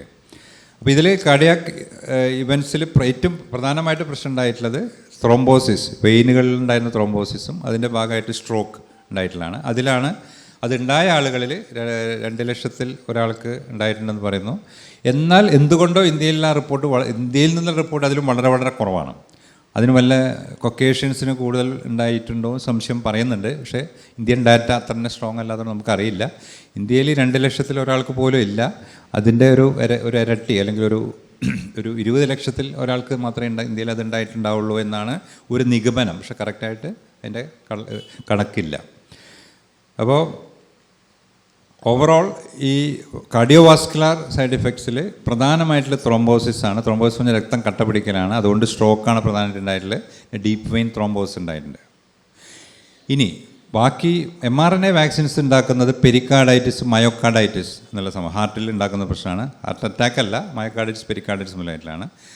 അതുപോലെ mRNA വാക്സിൻസും നമ്മുടെ അസ്ട്രാസെനക്ക വാക്സിൻസും നെർവ്സിന് അതാണ് എനിക്കൊന്ന് അടുത്ത സ്ലൈഡ് വരുന്നത്. ന്യൂറോളജിക്കൽ പ്രശ്നങ്ങൾ, കാർഡിയാക്ക ന്യൂറോളജിക്കൽ പ്രശ്നങ്ങളാണ് നമ്മൾ നോക്കിയിരിക്കുന്നത്. ന്യൂറോളജിക്കൽ പ്രശ്നങ്ങളുടെ ഒരു കനഡിയൻ സ്റ്റഡിയാണ്. ഐ തിങ്ക് ഇത് റെപ്രസെൻറ്റേറ്റീവ്, മൊത്തത്തിലുള്ള റെപ്രസെൻറ്റേറ്റീവാണ്. ഇതിൽ അവർ വളരെ ചുരുക്കം ന്യൂറോളജിക്കൽ എന്ന് പറഞ്ഞപ്പോൾ മറ്റേ കാർഡിയോ ഇതിനെക്കാട്ടിലും വളരെ കുറവേ പ്രശ്നങ്ങൾ പറയുന്നുള്ളൂ. പ്രധാനമായിട്ട് പറയുന്നത് തരിപ്പ്, മരവിപ്പ് എന്നുള്ളതിലാണ്. എങ്കിലും ചില കേസുകൾ റിപ്പോർട്ട് ചെയ്തിട്ട് കേരളത്തിൽ നിന്നും മറ്റ് ഇന്ത്യയിൽ നിന്നും all over the world report ചെയ്ത് ബെൽസ് പാൽസി എന്ന് പറഞ്ഞിട്ട് ഇവിടെ എന്താ പറയുക, ചെറിയൊരു ഭാഗത്തേക്ക് കോടിയിട്ട് ഒരു നെർവിന് ഒരു പാരാലിസിസ് വരുന്ന ബെൽസ് പാൽസി കുറച്ച് കേസുകൾ റിപ്പോർട്ട് ചെയ്തിട്ടുണ്ട്. അതുപോലെ ഫിറ്റ്സ്, സീഷർ ചില ആളുകൾ റിപ്പോർട്ട് ചെയ്തിട്ടുണ്ട്. എന്നാൽ നമ്പർ വളരെ കുറവാണ്. ന്യൂറോളജിക്കൽ, കാർഡിയോളജിക്കലാണ് കുറച്ചുകൂടി ഉള്ളത്. ന്യൂറോളജിക്കൽ വളരെ കുറവാണ്. ഇതിലവരുടെ കൺക്ലൂഷൻ, ന്യൂറോളജിക്കലിൻ്റെ കൺക്ലൂഷൻ എന്ന് വെച്ചാൽ അനസ്തീഷ്യ, അതായത് തരിപ്പ്, പരസ്തീഷ്യ, ഒരു ചുളിച്ചുള്ള കുത്തൽ എന്നൊക്കെ പറയില്ലേ, അതാണ് കാര്യമായിട്ടുണ്ടായിരുന്നത്. പക്ഷേ ഇറ്റ് ഈസ് വെരി റയർ. അതുകൊണ്ട് അതിന് തീരെ പ്രാധാന്യം കൊടുക്കേണ്ട കാര്യമില്ല എന്നുള്ള രീതിയിലാണ്. ഇനിയാണ് എനിക്ക് തോന്നുന്നത് നിങ്ങളെല്ലാം കേൾക്കാൻ ആഗ്രഹിക്കുന്ന സംഭവം അല്ലേ. നമ്മുടെ നാട്ടിൽ അസുഖങ്ങളൊന്നുമില്ലാത്ത ചെറുപ്പക്കാർ കുഴഞ്ഞു വീണ് മരിക്കുന്നുണ്ടോ? ഉണ്ടെങ്കിൽ അത് കോവിഡ് വാക്സിൻ തമ്മിൽ ബന്ധമുണ്ടോ എന്നുള്ളതാണ്. ഈ ചോദ്യം കുറച്ച് കാലമായിട്ട് എനിക്ക് തോന്നുന്നത് 2022 മുതലോ മറ്റേ നമ്മുടെ സമൂഹത്തിലും സമൂഹ മാധ്യമങ്ങളിലും സാധാരണ മാധ്യമങ്ങളിലും ഒക്കെ തന്നെ ചർച്ച ചെയ്തുകൊണ്ടിരിക്കുന്നുണ്ടായിരുന്നു. ഇതിനെക്കുറിച്ച് ICMR, Indian council medical research, നല്ലൊരു പഠനം നടത്തിയിട്ടുണ്ട്. അതാണ് നമുക്കിതിൽ ഇന്ത്യയിൽ നിന്ന് വന്ന പ്രധാന ഡാറ്റ. ഇതാണ് ആ പഠനത്തിൻ്റെ heading: factors associated with unexplained sudden death among adults aged 18 to 45 years, a multicentric matched case control study. ഇവരെന്താ ചെയ്തെന്ന് വെച്ചാൽ, എനിക്ക് തോന്നുന്നൊരു ഇന്ത്യയിലൊരു 40 സെൻറ്ററുകളിൽ ഓൾ ഓവർ ഇന്ത്യ ഹോസ്പിറ്റൽസാണ് പറയുന്നത്. അവിടെ പ്രത്യേകിച്ചൊരു അസുഖമില്ലാതെ ഒരാൾ വന്ന് വിത്തിൻ 24 hours മരിക്കുന്നു. ഈ ഏജ് ഗ്രൂപ്പിലുള്ള ഒരാൾ, പെട്ടെന്ന് നമുക്ക് കണ്ടുപിടിക്കാനുള്ളൊരു കാരണമൊന്നും ഇല്ലാത്ത ഒരാൾ എന്നുള്ള രീതിയിലാണ്, അങ്ങനെയാണ് അവർ ഡിഫൈൻ ചെയ്തിരിക്കുന്നത്. അതിൻ്റെ ഡീറ്റെയിൽസ് ഞാൻ പോകുന്നില്ല. അല്ലെങ്കിൽ പറയുന്നത് കുഴഞ്ഞു വീണ് മരിച്ചതായിട്ട് നേരിട്ട് കൊണ്ടുവരുന്നു ഹോസ്പിറ്റലിലേക്ക്. ഓക്കെ, അതിനെയും പെടുത്തിയിട്ടുണ്ട്. പ്രത്യേകിച്ച് ചുറ്റുമുള്ള ആളുകളെ, അവരുടെ ബന്ധുക്കളായാലും കൂട്ടുകാരായാലും പറയുന്ന ആൾക്ക് ഒരു അസുഖമില്ലാത്ത ഒരാളാണ് കടന്നു വീണു, അങ്ങനെ മരിച്ചു. അപ്പം അങ്ങനെ കേസുകൾ ആണ് എനിക്ക് തോന്നുന്നത് 2022-23 ഒരു വർഷത്തെ ടൈമിലാണ് അവർ ചെയ്തിരിക്കുന്നത്. അതിൽ അവർ കൺട്രോൾ വെച്ചു. കൺട്രോൾ എന്ന് വെച്ചാൽ അതേ ഏജ് ഗ്രൂപ്പിലുള്ള ആളുടെ വീട്ടിൽ പോയിട്ട് ആ വീടിൻ്റെ പരിസരത്ത് തന്നെയുള്ള അതേ ഏജ് ഗ്രൂപ്പ് ആൻഡ് സെക്സും അതേ പ്രശ്നം, വേറെ സിമിലർ ബാക്ക്ഗ്രൗണ്ട്, ഫൈനാൻഷ്യലായാലും അല്ലെങ്കിൽ ജോലി പ്രകാരമായാലും ഹെൽത്ത് വൈസ് ആയാലും സിമിലർ ബാക്ക്ഗ്രൗണ്ടുള്ള 4 പേരെയും കണ്ടുവച്ചു. പിന്നെ 4:1 ഒരു കേസ് ഉണ്ടെങ്കിലും 4 കൺട്രോൾ, അവരെയും തമ്മിലാണ് ഇവർ താരതമ്യം ചെയ്തത്. കേസ് കൺട്രോൾ സ്റ്റഡി എന്ന് പറയും. ഒക്ടോബർ 1, 2021 മുതൽ മാർച്ച് 31, 2023, അപ്പോൾ ഒരു വർഷത്തിലധികം ഉണ്ട്. അതാണ് കളി. അത് ഞാൻ ഡീറ്റെയിൽസ് പോകുന്നില്ല.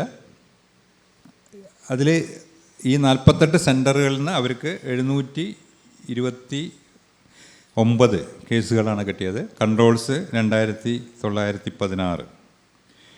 അതിലവർ മനസ്സിലാക്കിയിട്ടുള്ളത്, Covid vaccine 2 dose Covid vaccine എടുത്തവർക്ക് ഇതിനുള്ള സാധ്യത കുറവാണ്. ഇങ്ങനെയുള്ള കുഴഞ്ഞു വീണ് മരണം അല്ലെങ്കിൽ സഡൻ കാർഡിയാക് ഡെത്തിനുള്ള സാധ്യത കുറവാണ് എന്നുള്ളതാണ്. വേറെയും ചില കാരണങ്ങളുണ്ട്, അതെനിക്ക് എടുക്കാം. Received COVID-19 vaccine less than 42 days before the death, അത് 1 ആണ് ഈക്വൽ എന്ന് വിചാരിച്ചാൽ, അതായത് ഗുണമില്ല ദോഷമില്ല എന്നുള്ളത് 1 ആണെങ്കിൽ ഇത് 0.56 ആണ്, ഇങ്ങോട്ടാണ്. റിസീവ്ഡ് COVID-19 വാക്സിൻ, ഇതിന് ഇത് ഓഡ്സ് റേഷ്യോ എന്ന് പറയും.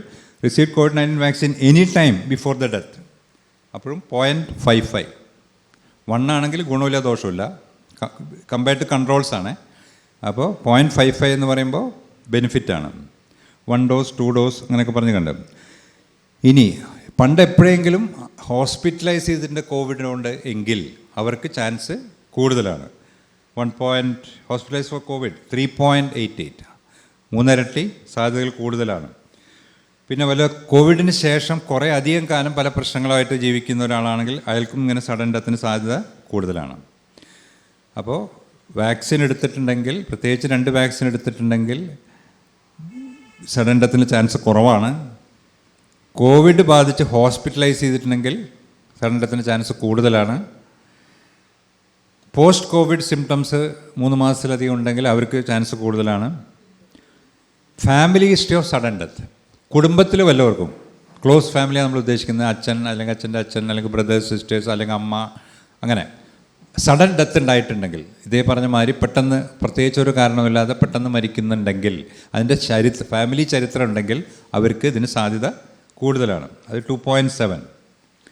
പിന്നെ സ്മോക്കിംഗ്, ഇപ്പോൾ പുകവലിക്കുന്നവരോ പണ്ട് പുകവലിച്ചവരോ ആണെങ്കിലും ഇങ്ങനെയുള്ള ഡെത്തിന് ചാൻസ് കൂടുതലാണ്. 1.94% ഇരട്ടിയാണ്, ശതമാനത്തിലെ ഇരട്ടിയാണ്. 1.63 ഇരട്ടി പാസ്റ്റ് സ്മോക്കിംഗ്. പിന്നെ ആൽക്കഹോൾ മോഡറേറ്റ് യൂസറാണെങ്കിലും ഹെവി യൂസറാണെങ്കിലും ചാൻസ് കൂടുതലാണ്. ഏറ്റവും അധികം കണ്ടിട്ടുള്ളത് ഹെവി ഡ്രിങ്കിങ് 48 hours, മരണത്തിന് തൊട്ട് മുമ്പുള്ള 48 മണിക്കൂറിൽ വളരെയധികം മദ്യപിച്ചവർക്ക് ഇതിൻ്റെ ചാൻസ് വളരെ ഹൈ ആണ്. പിന്നെ drug abuse, recreational drug abuse ഉപയോഗിക്കുന്നവർ, അവർക്കും ചാൻസ് കൂടുതലാണ്. വേറൊന്ന് വിഗറസ് ഫിസിക്കൽ ആക്ടിവിറ്റി, പതിവില്ലാത്ത രീതിയിൽ. ഇപ്പോൾ ചിലർ ഇപ്പോൾ നിങ്ങൾ തന്നെ മാരത്തോൺ ഓടിയിട്ട് മരിച്ചവരുടെ കഥ എനിക്ക് തോന്നുന്നു 2 പേരെന്നെ കേട്ടിട്ടുണ്ട്. 2 ഡോക്ടർമാരെന്നെ മരിച്ചിട്ടുണ്ട് മാരത്തോൺ ഓടുന്നതിൻ്റെ ഇടയിൽ. അപ്പോൾ വിഗറസ് ഫിസിക്കൽ ആക്ടിവിറ്റി ഈ 48 hours ചെയ്ത ആളുകൾക്ക് ഈ ഇങ്ങനത്തെ സഡൻ ഡെത്തിന് ചാൻസ് കൂടുതലാണ്.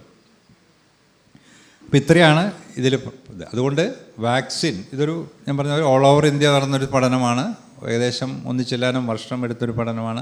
നല്ലൊരു പഠനമാണത്. അപ്പോൾ അതിൽ വാക്സിൻ സഡൻ ഡെത്ത് കുറയ്ക്കുന്നു എന്നുള്ളതാണ് വന്നിരിക്കുന്നത്. എന്നാൽ സിവിയർ കോവിഡ് കൂട്ടുന്നു.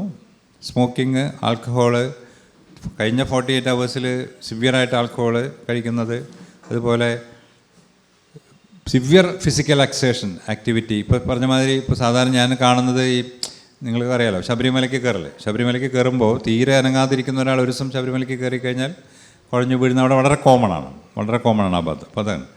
അപ്പോൾ ഇതെല്ലാമാണ് ഈ പഠനത്തിൽ, ഈ ICMRൻ്റെ പഠനത്തിൽ വന്നിട്ടുള്ള കാര്യം. അപ്പോൾ നമുക്ക് അപ്പോൾ അതിനൊരു കൺക്ലൂഡ് ചെയ്തിട്ടുള്ളത്, COVID-19 വാക്സിനേഷൻ ഇന്ത്യയിലെ ചെറുപ്പക്കാർക്കിടയിൽ വിശദീകരിക്കാനൊക്കാത്ത പെട്ടെന്നുള്ള മരണത്തിനുള്ള സാധ്യത വർദ്ധിപ്പിക്കുന്നില്ല എന്ന് മാത്രമല്ല ചെറിയ രീതിയിൽ കുറയ്ക്കുന്നുമുണ്ട്. COVID-19 ഹോസ്പിറ്റലൈസേഷൻ, പെട്ടെന്നുള്ള മരണത്തിൻ്റെ കുടുംബചരിത്രം, ചില ജീവിതശൈലി രീതികൾ, ഇവയാണ് സഡൻ ഡെത്തിന് കാരണം ആക്കുന്നത്. അടുത്ത ചോദ്യം, ശരിക്കും ഇങ്ങനെ സഡൻ ഡെത്ത് അല്ലെങ്കിൽ കൂടുതലായിട്ടുള്ള മരണങ്ങൾ ഉണ്ടാവുന്നുണ്ടോ അതോ നമ്മുടെ ഒരു തോന്നൽ മാത്രമാണോ എന്നുള്ളതാണ്. അപ്പോൾ അതിനെക്കുറിച്ചുകൂടി ഞാൻ ഉത്തരം പറയാം. മരണങ്ങൾ കൂടിയിട്ടുണ്ട് എന്നുള്ളത് തന്നെയാണ് പഠനങ്ങൾ കാണിക്കുന്നത്. ഈ സഡൻ ഡെത്തുകൾ അല്ലെങ്കിൽ സഡൻ കാർഡിയാക് ഡെത്തുകൾ, അറ്റാക്കുകൾ എല്ലാം കുറച്ച് കൂടിയിട്ടുണ്ട് എന്നുള്ളത് തന്നെയാണ് കാണിക്കുന്നത്. അപ്പോൾ അതിൻ്റെ ഒരു സ്റ്റഡിയാണ്, അത് US നിന്നുള്ളതാണ്. ജേർണൽ ഓഫ് മെഡിക്കൽ വൈറോളജിയിൽ വന്നു 2023. Risk of acute myocardial infarction, heart attack. COVID-19 കാലത്ത് ഉള്ള, അല്ലെങ്കിൽ അവർ പറയുന്ന 2020-23 കാലത്തും അതിനു മുമ്പ് അവർ 2012 എടുക്കുന്നത് കമ്പയർ ചെയ്യാൻ വേണ്ടി. അറ്റാക്കുകളുടെ മാറ്റങ്ങൾ എങ്ങനെ വന്നിട്ടുണ്ടെന്നുള്ളതാണ്, അതാണ് ഇതിൽ കാണിക്കുന്നത്. ആക്ച്വലി 2012 മുതൽ ഹാർട്ട് അറ്റാക്കിൻ്റെ മരണങ്ങൾ കുറഞ്ഞു വരികയായിരുന്നു. അത് ഇന്ത്യയിലും ഇന്ത്യയിൽ പറഞ്ഞാൽ കേരളത്തിലും അങ്ങനെ തന്നെയാണ്. 2010-12 ശേഷമൊക്കെ ചികിത്സ മെച്ചപ്പെടുകയും പ്രത്യേകിച്ച് കൊളസ്ട്രോളിൻ്റെ മരുന്നുകളൊക്കെ എല്ലാവരും ധാരാളം കഴിക്കുകയും ജീവിതശൈലി രോഗങ്ങൾ കുറയ്ക്കാൻ വേണ്ടിയിട്ട് ബാക്കി കാര്യങ്ങളൊക്കെ ചെയ്യുകയും ഷുഗർ കൺട്രോൾ ചെയ്യും, BP കൺട്രോൾ ചെയ്യും, ഇതെല്ലാം ചെയ്യുന്നതുകൊണ്ട് അറ്റാക്കുകൾ കൊണ്ടുള്ള മരണങ്ങൾ ഓൾ ഓവർ ദ വേൾഡ് കുറയായിരുന്നു. പക്ഷേ കൊറോണയ്ക്ക് ശേഷം 2019-20 മുതൽ അക്യൂട്ട് കൊറോണ ഉള്ള സമയത്തോ അല്ലെങ്കിൽ അക്യൂട്ട് കൊറോണയൊക്കെ മാറിയതിന് ശേഷം കുറേ മാസങ്ങൾ കഴിഞ്ഞതിന് ശേഷവും ഈ ഹാർട്ട് അറ്റാക്ക് മരണങ്ങൾ വർദ്ധിക്കുന്നുണ്ട്. ആണുങ്ങളിലും പെണ്ണുങ്ങളിലും വർദ്ധിക്കുന്നുണ്ട്. അതാണ് ഈ ഗ്രാഫിൽ കാണിക്കുന്നത്. പക്ഷെ അതിൽ ശ്രദ്ധിക്കേണ്ടത് ഏറ്റവും അധികം വർദ്ധിക്കുന്ന ഏറ്റവും പ്രായം കുറവുള്ള ആൾക്കാർക്കാണ്. ഏറ്റവും താഴത്തെ നോക്കിയാൽ മതി, 25 to 44. 25 to 44കാർക്കാണ് ഹാർട്ട് അറ്റാക്ക് കാര്യമായി വർദ്ധിച്ചിട്ടുള്ളത്. സത്യം പറഞ്ഞാൽ ഏറ്റവും പ്രായം കൂടിയ എബോവ് 65 ആൾക്കാർക്ക് വലിയ വ്യത്യാസം വന്നിട്ടില്ല. നിങ്ങൾ ആ ഗ്രാഫ് കാണുന്നുണ്ടെങ്കിൽ മനസ്സിലാവും. 25 to 44 ഇത് അമേരിക്കൻ സ്റ്റഡിയാണ്. പക്ഷേ ഇത് ഒരുവിധം പല രാജ്യങ്ങളിൽ നിന്നുള്ള സ്റ്റഡീസ് തന്നെയാണ്. പ്രത്യേകിച്ച് പാശ്ചാത്യ രാജ്യങ്ങളുടെ സ്റ്റഡി എന്തായാലും തന്നെയാണ്. ഇന്ത്യയിൽ നിന്നും 1-2 സ്റ്റഡീസ് ഇതിനെ സൂചിപ്പിക്കുന്നുണ്ട്, ഇതേ കാര്യങ്ങൾ തന്നെ. അതുകൊണ്ട് കൊറോണയ്ക്ക് ശേഷം അല്ലെങ്കിൽ കൊറോണയുടെ കാലം മുഴുവൻ യങ്ങർ ആൾക്കാർ, കൊറോണ ഉള്ളപ്പോൾ ഉള്ള മരണം മാത്രമല്ല, കൊറോണയുടെ മരണം ഉണ്ടാവാം, പക്ഷേ അതിൽ കൊറോണ ഉള്ള ഒരാളിൽ ഹാർട്ട് അറ്റാക്ക് വന്നു എന്നും കൂടി എഴുതി വെച്ചിട്ടുണ്ടെങ്കിൽ അത് ഇതിൽ പെടുത്തിയിട്ടുണ്ടാവും. പക്ഷേ കൊറോണയൊക്കെ മാറിയിട്ട് ഏതാനും മാസങ്ങളോ വർഷങ്ങളോ കഴിഞ്ഞിട്ടും ഹാർട്ട് അറ്റാക്ക് വരുന്ന മരണങ്ങളും ഇതിൽ പെടുത്തിയിട്ടുണ്ട്. അപ്പോൾ യങ്ങർ ആൾക്കാർക്കുള്ള മരണം വളരെ കൂടിയിട്ടുണ്ട് എന്നുള്ളത് വളരെ പ്രധാനപ്പെട്ട ഒരു സംഭവമാണ്. അപ്പോൾ നമ്മൾ കാണുന്ന പലതും അതാണ്. അതിന് വാക്സിൻ്റെ എന്നുള്ളതിനെക്കാട്ടിലും കൊറോണ വൈറസിൻ്റെ പ്രഭാവമാണ് എന്നുള്ളതാണ് പൊതുവെ ശാസ്ത്രമതം. ഇത് മെയിൽ ആൻഡ് ഫീമെയിൽ ഡിഫറൻസാണ്. മെയിൽസിലാണ് കൂടുതൽ, അത് നിങ്ങൾക്ക് ഇതിൽ കാണാൻ പറ്റും. ഫീമെയിൽസിൽ ചെറിയൊരു കയറ്റേ ഉള്ളൂ, പക്ഷേ മെയിൽസിൽ പെട്ടെന്ന് സഡനായിട്ട് കൂടിയിട്ടുണ്ട്. ഇതന്നെ അതേ സ്റ്റഡി തന്നെയാണ്. അതിൽ ഫസ്റ്റ് ഇതിൽ കണ്ടാലറിയാം 25 to 44 വയസ്സുള്ള ആൾക്കാരിലാണ് ഭയങ്കരമായൊരു വ്യത്യാസം വന്നിട്ടുള്ളത്. മറ്റവർക്കൊന്നും ഉണ്ട്, വ്യത്യാസമുണ്ട്, എന്നാലും അത്ര അത് വ്യത്യാസമില്ല. കുറേശ്ശെ കുറഞ്ഞു വരികയായിരുന്നു. 12 മുതൽ ഒരു 19 ആകുമ്പോഴേക്കും സ്ലോ ആയിട്ട് ഡിപ്പ് ചെയ്യുന്നത് പെട്ടെന്ന് കൂടി. ഇതതിലൊരു പെർസെൻറ്റേജ് കണക്ക് പറയുന്നുണ്ട്. അതായത് 25 to 44 പ്രതീക്ഷിച്ചതിൽ നിന്നും, അതായത് 2012 കണക്ക് വെച്ചിട്ട് പ്രതീക്ഷിക്കുന്ന ഇതിനെക്കാട്ടിലും 23% അധികം ഹാർട്ട് അറ്റാക്ക് ആ ഏജ് ഗ്രൂപ്പിൽ ഈ US ഈ കാലയളവിൽ അവർ എനിക്ക് തോന്നുന്നത് 3 ഇതായിട്ടാണ് വെച്ചിരിക്കുന്നത് പാൻഡമിക്. April to September 2020. അത് ഓരോ വേരിയൻറ്റിൻ്റെ കാലമാണ്. അത് ബീറ്റ, പിന്നെ ഡെൽറ്റ, ഒമിക്രോൺ, അതാണ് 4 എണ്ണം. പക്ഷെ എല്ലാത്തിലും 25 to 44 ഏജുകാരിലൊക്കെ 25%-ലധികം ഹാർട്ട് അറ്റാക്ക്. ഇത് വെറും കുഴഞ്ഞു വീണ് മരണം എന്നുള്ള രീതിയിലല്ല, ഹാർട്ട് അറ്റാക്ക് തന്നെ ഡയഗ്നോസ് ചെയ്തിട്ട് അധികം ECG എടുത്തിട്ടോ അല്ലെങ്കിൽ ബ്ലഡ് ടെസ്റ്റ് ചെയ്തിട്ടോ ബാക്കി ടെസ്റ്റ് ചെയ്തിട്ട് അറ്റാക്ക് ചെയ്തിട്ടുള്ള കേസുകളാണ് ഈ പറയുന്നത് കേട്ടോ. വാക്സിൻ രോഗപ്രതിരോധത്തിന് വളരെ അത്യന്താപേക്ഷിതമായ ഒരു കാര്യമാണ്. അതുകൊണ്ട് വാക്സിൻ സ്കെപ്റ്റിസം, വാക്സിനെ അവിശ്വാസം വളരെ ഡേഞ്ചറായിട്ടുള്ള സംഭവമാണ്. അതിനെ നമ്മൾ യാതൊരു രീതിയിലും എൻകറേജ് ചെയ്തരുത്. നമ്മൾ അതിൻ്റെ സത്യാവസ്ഥ, വാക്സിൻ വളരെ അത്യാവശ്യമായൊരു കാര്യമാണെന്നും അതിൻ്റെ ഗുണങ്ങൾ പൊതുജനങ്ങളെ പറഞ്ഞ് മനസ്സിലാക്കി കൊടുക്കേണ്ട ചുമതല നമുക്കെല്ലാവർക്കും ഉണ്ട്. സ്മോൾ ബോക്സും പോളിയോ എല്ലാം ഇല്ലാതെയായി, പക്ഷെ ഇപ്പോൾ മീസൽസ് വരുന്നുണ്ട്, മംസ് കഴിഞ്ഞ 2 വർഷമായിട്ട് മംസ് ധാരാളമായിട്ട് വരുന്നുണ്ട്. ഇനി വാക്സിൻ കൊണ്ട് കോവിഡിന് എത്രത്തോളം ഗുണമുണ്ടായിട്ടുണ്ടെന്ന് വെച്ചാൽ നല്ല രീതിയിൽ ആശുപത്രിവാസവും മരണവും കുറയ്ക്കാൻ പ്രത്യേകിച്ച് ഡെൽറ്റ വേവിൻ്റെ കാലത്ത് സാധിച്ചിട്ടുണ്ട് എന്നുള്ളതാണ് എല്ലാ പഠനങ്ങളും കാണിക്കുന്നത്. എന്നാൽ വാക്സിൻ കൊണ്ട് ഇൻഫെക്ഷൻ തടയാനോ അല്ലെങ്കിൽ ഈ മഹാമാരിയെ പിടിച്ചു കെട്ടാനോ ഒന്നും സാധിച്ചിട്ടില്ല. എല്ലാത്തിനുള്ള പോലെ കോവിഡ് വാക്സിനും പാർശ്വഫലങ്ങളുണ്ട്, അല്ലെങ്കിൽ യാതൊരു സംശയവുമില്ല. ഒരു പരിധിയിലധികം പാർശ്വഫലങ്ങൾ കൂടിയത് മറ്റ് വാക്സിനെക്കാട്ടിലും ഉള്ളതുകൊണ്ടും ഗുണം, അതായത് ഈ mRNA വാക്സിൻ്റെ ഗുണം എന്താ വെച്ചാൽ അത് അപ്ഡേറ്റ് ചെയ്യാൻ വളരെ എളുപ്പമാണ്. അതുകൊണ്ടാണ് ഇപ്പോഴും mRNA വാക്സിൻസ് ഇപ്പോൾ അപ്ഡേറ്റഡ് വാക്സിനാണ് US യൂറോപ്പിലൊക്കെ കൊടുക്കുന്നത്. അപ്ഡേറ്റഡ് വാക്സിനാണ്. അത് കോസ്റ്റ്ലിയാണ്, നമ്മുടെ അവിടെ അത് അംഗീകരിച്ചിട്ടേ ഇല്ല പല കാരണങ്ങൾ കൊണ്ട്. അതുകൊണ്ട് mRNA വാക്സിൻ ഇവിടെ വന്നിട്ടേ ഇല്ല. mRNA വാക്സിൻ ഇപ്പോഴും ഉപയോഗിക്കുന്നത് കാരണം അത് പുതിയ സ്ട്രെയിനനുസരിച്ച് അപ്ഡേറ്റ് ചെയ്ത് കൊണ്ടുപോകണം. എന്നാൽ ആസ്ട്രാസെനക്ക വാക്സിൻ നമ്മൾ ഉപയോഗിക്കാത്തത്, അത് ഒന്ന് ഇപ്പോൾ ഔട്ട്ഡേറ്റഡായി, 2 അതിന് mRNA വാക്സിനെക്കാട്ടിലും കുറച്ച് അധികം പാർശ്വഫലങ്ങൾ കണ്ടിട്ടുണ്ട്. ഇപ്പോൾ ഉണ്ടാവുന്ന കുഴഞ്ഞു വീണ് മരണങ്ങളോ അല്ലെങ്കിൽ ഇപ്പോൾ പലരും കുഴഞ്ഞു വീണ് മരണങ്ങളൊന്നുമല്ല, എന്നോട് പല രോഗികളും എന്ന് പറയുന്നത് ഇവിടുത്തെ ഒരു പെരിയാർത്രൈറ്റിസ് ഷോൾഡർ, ഇതെല്ലാവരും വളരെ കോമൺ ആണ്. ഷുഗറുള്ള ആൾക്കാരല്ലേ, കൈ ഇങ്ങനെ പൊന്തിക്കാൻ പറ്റില്ല, ഇങ്ങനെ ബാക്കിലേക്ക് ആക്കാൻ പറ്റില്ല, അവരെല്ലാം വാക്സിനെയാണ് കുറ്റം പറയുക. അല്ലെങ്കിൽ അങ്ങനെ ഒരുപാട് വാദരോഗികൾ, പുതുതായിട്ട് വാദം വന്ന ആളുകൾ, അല്ലെങ്കിൽ പുതുതായിട്ട് ഡയബറ്റീസ് വന്ന ആളുകൾ, അല്ലെങ്കിൽ അങ്ങനെ പുതുതായിട്ട് എന്ത് അസുഖവും വന്നാലും മൈഗ്രെയിൻ അടക്കം, അല്ലെങ്കിൽ ഫാറ്റി ലിവർ, എല്ലാത്തിനും കാരണം വാക്സിൻ എന്ന് പറയുന്ന കുറേ ഇതുണ്ട്, ആളുകളുണ്ട്. അതിൻ്റെ ഒരു പ്രധാന കാരണം വാക്സിൻ, കൊറോണയും അതിനെതിരെയുള്ള വാക്സിനും നമ്മുടെ ജീവിതത്തിൽ, അല്ലേ, നമ്മുടെ ഈ ഈ ജീവിതത്തിൽ കുറച്ച് വളരെ പ്രധാനപ്പെട്ട ഒരു സംഭവമായിരുന്നു, അല്ലേ. ഇത്രയധികം വലിയൊരു സംഭവം നമ്മളാരും ഇനി ഉണ്ടാവാനും പോകുന്നില്ല എന്ന് എനിക്ക് തോന്നുന്നു നമ്മുടെ ഈ ജീവിതത്തിൽ. അപ്പോൾ ഇപ്പോഴും നമുക്കത് ഒരു പ്രധാന ഫാക്ടറാണ്. വാക്സിന് വേണ്ടിയിട്ട് നമ്മൾ ബുദ്ധിമുട്ടിയതും ക്യൂ നിന്നതും അങ്ങനെ കഥകളൊക്കെ നമുക്കറിയാം. അപ്പോൾ വാക്സിൻ ഒരു പ്രധാനപ്പെട്ട ഒരു സംഭവമാണ്.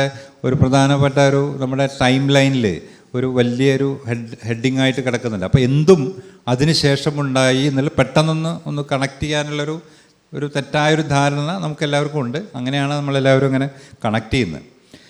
മരണങ്ങളെക്കുറിച്ച് ഞാൻ പറഞ്ഞു, തീർച്ചയായും കൂടുതൽ മരണങ്ങൾ ഉണ്ടായിട്ടുണ്ട്. കൊറോണ എങ്ങനെ ഉണ്ടാക്കുന്നു എന്നുള്ളതിന് പല ഹൈപ്പോത്തീസിസ് ഉണ്ട്. ഈ വാസ്കുലാർ എൻഡോത്തീലിയ, നമ്മുടെ രക്തക്കൊഴലുകളുടെ ലൈനിങ്ങിന് കൊറോണ ബാധിക്കുകയും ആ ലൈനിങ്ങിൽ ഈ ഹാർട്ട് അറ്റാക്ക് എന്ന് പറഞ്ഞാൽ അറിയാമല്ലോ, ബ്ലോക്ക് വരുന്നതല്ലേ. അപ്പോൾ ആ ലൈനിങ്ങിൽ കൂടുതൽ കൊഴുപ്പ് അടിഞ്ഞ് ഒരു വലിയൊരു പ്ലാക്ക് വന്ന് ആ പ്ലാക്ക് ലൈനിങ്ങിന് സ്റ്റെബിലിറ്റി ഇല്ലാത്തതുകൊണ്ട് പ്ലാക്ക് റപ്ചർ വരുമ്പോഴാണ് അറ്റാക്ക് വരുന്നത്. അപ്പോൾ അത് ഈ corona virus, SARS-CoV-2 virus vascular എൻഡോത്തീലിയത്തിനെ ബാധിച്ചതുകൊണ്ടാണ് രക്തക്കുഴൽ രോഗങ്ങളാണല്ലോ ഹാർട്ട് അറ്റാക്കും സ്ട്രോക്കും ഒക്കെ അത് കൂടുതൽ ഉണ്ടാകുന്നത് എന്നുള്ളതാണ് ഹൈപ്പോത്തസിസ്. 100% പ്രൂവൺ അല്ല, എങ്കിലും നമ്പർ കൂടിയിട്ടുണ്ട് എന്നുള്ള യാതൊരു സംശയമില്ല. പക്ഷേ വാക്സിൻ കൊണ്ട് നമ്മുടെ ഈ ICMRൻ്റെ പഠനങ്ങൾ പ്രൂവ് ചെയ്തിരിക്കുന്നത് വാക്സിൻ ഗുണമേ ചെയ്തിട്ടുള്ളൂ എന്നുള്ളതാണ്. അതായത് ഇതുപോലെയുള്ള മരണങ്ങൾ വാക്സിൻ എടുത്തവരിൽ മറ്റ് കൺട്രോളിനേക്കാൾ കുറച്ച് കുറവാണ്, ഇത്തിരി കുറവാണ്. അപ്പോൾ അതുകൊണ്ട് എന്തായാലും വാക്സിൻ ഇങ്ങനത്തെ മരണങ്ങൾ ഉണ്ടാക്കുന്നില്ല. വാക്സിൻ ഉണ്ടാക്കിയ പാർശ്വഫലങ്ങൾ എന്താണെന്ന് നമുക്കറിയാം. ഞാൻ നേരത്തെ പറഞ്ഞല്ലോ, അത് വളരെ വെൽ ഡിഫൈൻഡ് ആണ്. ഞാൻ നേരത്തെ പറഞ്ഞ ഈ വാക്സിൻ ഇൻഡ്യൂസ്ഡ് ത്രോംബോസൈറ്റോപീനിയ എന്നുള്ള കണ്ടീഷൻ ഫസ്റ്റ് ഒന്നാം ഡോസിനെ കാര്യമായിട്ട് വരുള്ളൂ. ഒന്നാം ഡോസ് എടുത്ത് ഒരു മാസത്തിനുള്ളിൽ ആണത് വരുന്നത്. അപ്പോൾ ഒരു ഡോസ് എടുത്തിട്ട് ഒരു വർഷം കഴിഞ്ഞിട്ട് ഒന്നും ഇത് റിപ്പോർട്ട് ചെയ്തിട്ടേ ഇല്ല. ഓക്കെ, അപ്പോൾ ഇത് പ്രത്യേക ഒരു സംഭവമാണ് ഈ വാക്സിൻ ഇൻഡ്യൂസ് ത്രോംബോസൈറ്റോപീനിയ. കേസ് കണ്ടാൽ അറിയും അതാണെന്ന്. അപ്പോൾ അങ്ങനെയുള്ള കേസുകൾ വളരെ വളരെ അപൂർവമായിട്ട് ഉണ്ടായിട്ടുണ്ട്, മരണങ്ങളും ഉണ്ടായിട്ടില്ല എന്നല്ല. അതൊക്കെ അന്നത്തെ കഥയാണ്. ഇതൊക്കെ 2021 കഴിഞ്ഞ കഥയാണ്. അതിനുശേഷം അങ്ങനത്തെ കേസുകളെ റിപ്പോർട്ട് ചെയ്തിട്ടില്ല. എന്തുകൊണ്ടാണെന്ന് വെച്ചാൽ എല്ലാവരും 2 ഡോസ് എടുത്തു കഴിഞ്ഞു. പിന്നെ ഇപ്പോൾ നമ്മൾ വാക്സിൻ എടുക്കൊന്നുമില്ല. അപ്പോൾ വാക്സിൻ കൊണ്ടുള്ള പ്രശ്നങ്ങൾ, കൊറോണ വാക്സിൻ കൊണ്ടുള്ള പ്രശ്നങ്ങൾ ഒന്നും നമ്മുടെ മുന്നിൽ ഇപ്പോൾ ഇല്ല.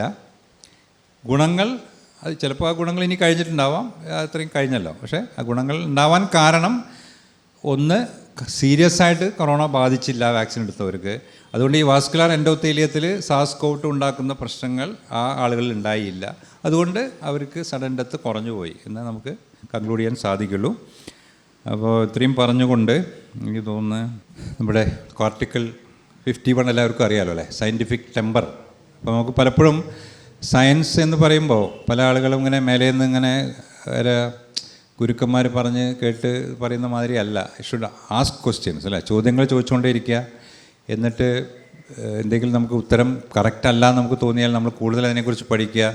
സയൻസിൻ്റെ മെത്തേഡ് ഓഫ് സയൻസിനെയാണ് നമ്മൾ ആരാധിക്കേണ്ടത്. അല്ലാതെ സയൻസ് എന്ന് പറഞ്ഞിട്ട് വരുന്ന എല്ലാം ഒരേമാതിരി വിഴുങ്ങേണ്ട കാര്യമില്ല. മെത്തേഡ് ഓഫ് സയൻസ് കറക്റ്റ് ആണെങ്കിൽ അത് കറക്റ്റ് ആയിരിക്കാനാണ് സാധ്യത. പക്ഷേ ചിലപ്പോൾ പലപ്പോഴും മെത്തേഡ് ഓഫ് സയൻസ് കറക്റ്റ് അല്ലെങ്കിൽ ശരിയാവില്ല. ഇത്രയും എനിക്ക് പറയാനുള്ളൂ. നമ്മുടെ സയൻസ് ദശകം എഴുതിയ സഹോദരൻ അയ്യപ്പൻ്റെ പ്രവർത്തന മേഖല ആയ അല്ലെങ്കിൽ പ്രവർത്തന നഗരമായ എറണാകുളത്ത് വെച്ച് ഈ ഒരു ചെറിയൊരു പ്രഭാഷണം നടത്താൻ എന്നെ ക്ഷണിച്ച യുക്തിവാദി സംഘം, യുക്തിവാദി പഠന കേന്ദ്രത്തിന് എൻ്റെ നന്ദി അറിയിച്ചുകൊണ്ട് നിർത്തുന്നു. നമസ്കാരം. പാർശ്വഫലങ്ങൾ വാക്സിൻ എടുത്തവർക്ക് ഉണ്ടാകുന്നില്ലെന്ന് പറഞ്ഞു. രോഗം വന്നവർക്ക് വാക്സിൻ എടുത്തവരെ പോലെ പാർശ്വഫലങ്ങൾ ഉണ്ടാകുമോ ഹോസ്പിറ്റലൈസ് ചെയ്തിട്ടില്ല എങ്കിൽ? ഞാൻ അതിനെക്കുറിച്ച് സംസാരിച്ചില്ല. അതായത് ലോങ് കോവിഡ് എന്നൊക്കെ പറഞ്ഞ് അത് വലിയൊരു സബ്ജക്റ്റ്, വേറൊരു സബ്ജക്റ്റാണ്.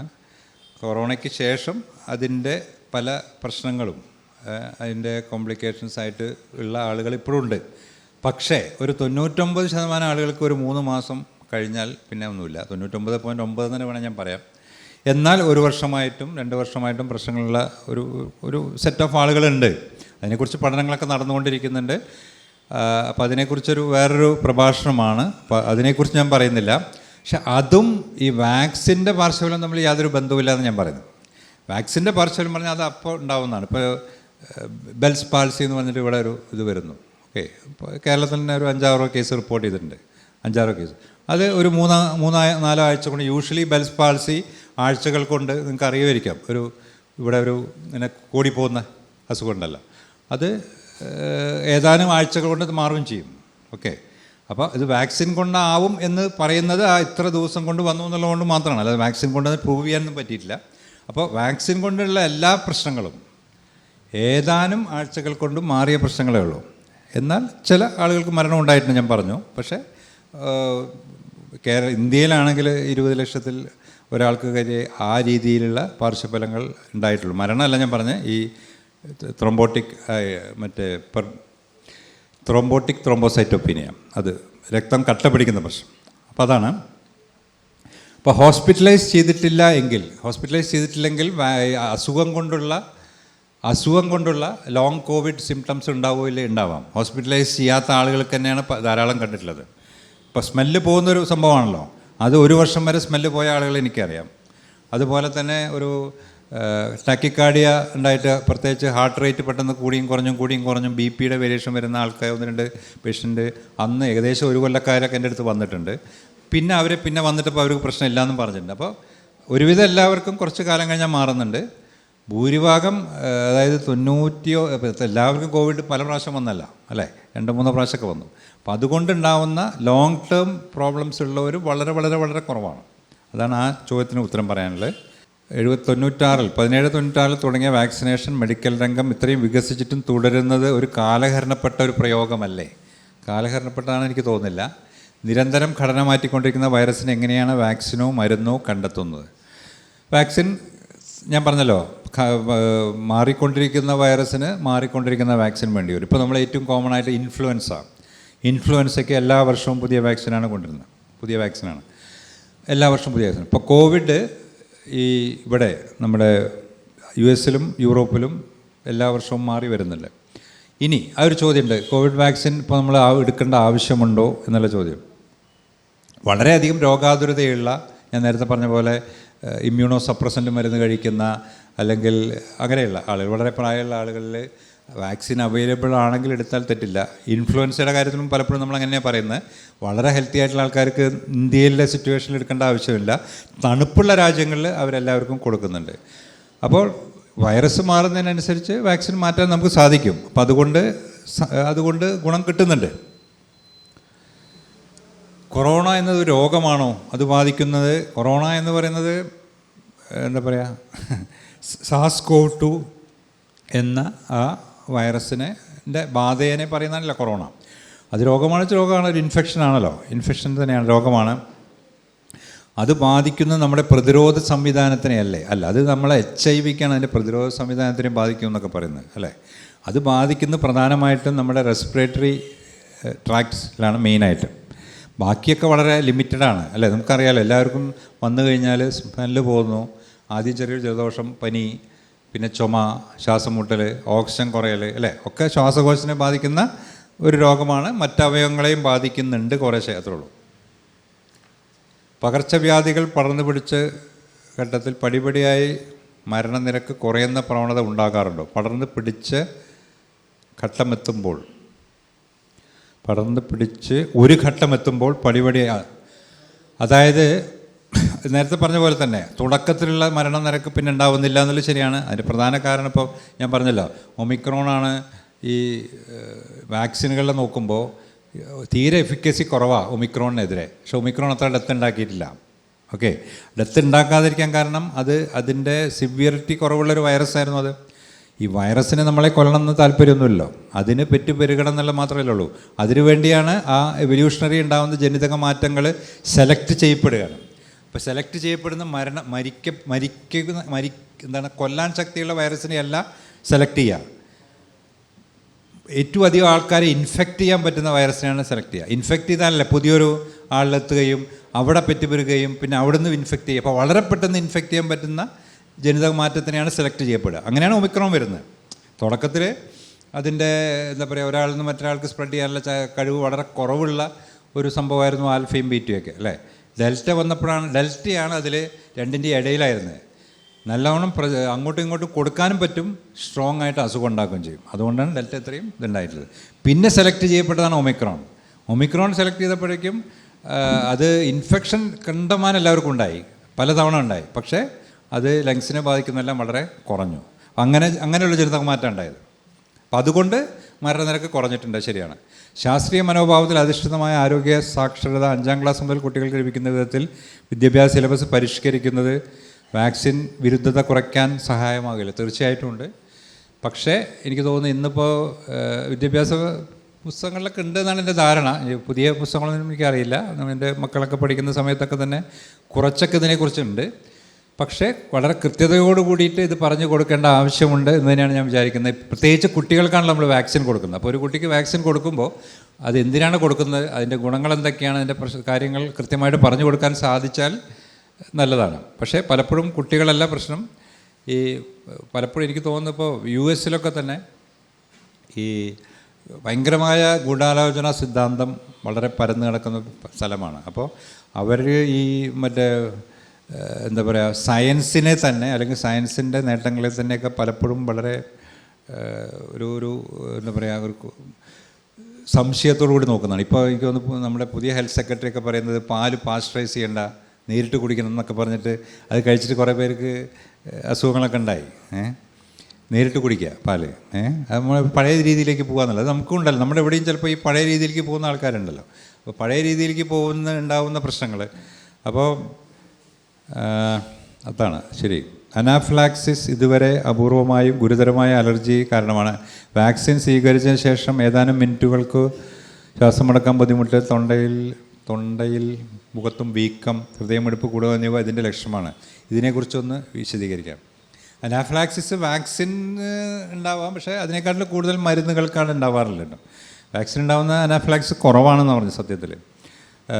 അനാഫിലാക്സിസ് എന്ന് പറയുമ്പോൾ നമ്മൾ ഉദ്ദേശിക്കുന്ന ഒരു സിവിയറായിട്ടുള്ള അലർജിക് റിയാക്ഷൻ എന്ന് പറഞ്ഞാൽ ഈ ബോഡി ഇതെന്തോ നമ്മളെ കൊല്ലാൻ വരുന്നൊരു സാധനമാണെന്നുള്ള രീതിയിൽ ബോഡിയുടെ ഈ ഇമ്മ്യൂൺ സിസ്റ്റം കംപ്ലീറ്റ് അങ്ങോട്ട് എന്താ പറയുക വളരെ ഫാസ്റ്റായിട്ട് ആക്ട് ചെയ്യുന്നു. അങ്ങനെ വളരെ ഫാസ്റ്റായിട്ട് ആക്ട് ചെയ്യുമ്പോൾ ഉണ്ടാകുന്ന പ്രശ്നമാണ് അനാഫിലാക്സിസ്.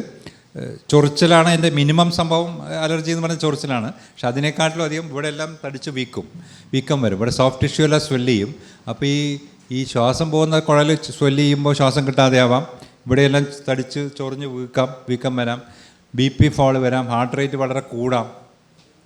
അഡ്രിനാലിൻ ഇഞ്ചക്ഷനാണ് അതിൻ്റെ ട്രീറ്റ്മെൻറ്റ്. അഡ്രിനാലിൻ ഇഞ്ചക്ഷൻ കൊടുത്തിട്ടില്ലെങ്കിൽ മരണം വരെ സംഭവിക്കാം. വിദേശ രാജ്യങ്ങളിലൊക്കെ തന്നെ പല ഈ ഇങ്ങനത്തെ ചില അലർജിയുള്ള ആൾക്കാർ, ചില ഫുഡ് അലർജി ഉണ്ടാവാം, ചിലത് കടിച്ചാലുണ്ടാവുന്ന, ഇപ്പോൾ തേനീച്ച അല്ലെങ്കിൽ വേറെ എന്തെങ്കിലും കടിച്ചാലുണ്ട അലർജി ഉണ്ടാവാം. അങ്ങനെയുള്ള ആളുകളൊക്കെ തന്നെ അഡ്രിനാലിൻ ഇഞ്ചക്ഷൻ കൊണ്ട് നടക്കുന്ന പരിപാടിയൊക്കെ ഉണ്ട്. നമ്മളിവിടെ അത് തുടങ്ങിയിട്ടില്ല, പക്ഷെ തുടങ്ങേണ്ടതാണ്. കോവാക്സിനും കോവിഷീൽഡും തമ്മിലുള്ള വ്യത്യാസം വിശദീകരിക്കാമോ? കോവാക്സിൻ ഒരു ഇനാക്ടിവേറ്റഡ് വൈറസാണ്. അപ്പോൾ കോവിഷീൽഡ് ഞാൻ നേരത്തെ പറഞ്ഞ പോലെ അത് വൈറസിൻ്റെ ഏറ്റവും ആക്റ്റീവായിട്ടുള്ളൊരു ഭാഗത്തിൻ്റെ ജനിതകമായിട്ടുള്ള ആ ഡാറ്റ ഒരു അഡിനോ വൈറസിൽ കയറ്റിയിട്ട് അഡിനോ വൈറസിനെ കൊണ്ട് നമ്മളെ ഇൻഫെക്റ്റ് ചെയ്യിക്കുന്ന മാതിരി ചെയ്യുകയാണ് ചെയ്തിരുന്നത്. അപ്പോൾ രണ്ടാണ്. കോവാക്സിൻ സത്യം പറഞ്ഞാൽ അതൊരു ഒരു എന്താ പറയുക, ഒരു രാഷ്ട്രീയ വാക്സിനാണ്. അതിന് വലിയൊരു ശാസ്ത്രീയമായ അടിത്തറയൊക്കെ ഉണ്ടോ സംശയമാണ്. കോവിഷീൽഡും കോവാക്സിനും ഒരുമിച്ച് അതിന് അംഗീകാരം കൊടുത്ത് തന്നെ കോവാക്സിന് ഭയങ്കരമായ പഠനങ്ങളൊന്നും ഉണ്ടായിട്ടല്ല. അത് അന്നത്തെ പ്രധാനമന്ത്രിയുടെയും ഇന്ത്യയുടെ സാധനം എന്നുള്ള രീതിയിൽ മേക്ക് ഇൻ ഇന്ത്യ എന്നുള്ള രീതിയിൽ ഉണ്ടാക്കിയതാണ്. അതുകൊണ്ട് കോവാക്സിൻ വളരെ കുറച്ച് പേർക്ക് എടുത്തിട്ടുള്ളൂ. സ്റ്റാർട്ടിങ് അങ്ങനെ വലിയ പേരിലൊക്കെ തുടങ്ങിയെങ്കിലും ആരും കോവാക്സിന് കാര്യമായൊരു പ്രാധാന്യം കൊടുത്തിട്ടില്ല. കോവാക്സിന് പക്ഷേ നിങ്ങൾ പറഞ്ഞ പാർശ്വഫലങ്ങൾ കുറവാണ്. അത് കാരണം അതിൻ്റെ എഫക്റ്റീവ്നെസ്സും കുറവാണ്. കൊറോണ 19 ബാധിച്ചവർ ഡൈമർ നിർബന്ധമായി ചെയ്യണമെന്ന് ചില ഡോക്ടർമാർ പറയുന്നുണ്ടല്ലോ. ഇത് പറയാൻ കാരണം അതിലൊന്നും ഒന്നാമത് ഇന്നത്തെ കാലത്ത് അതിനൊന്നും കാര്യമില്ല.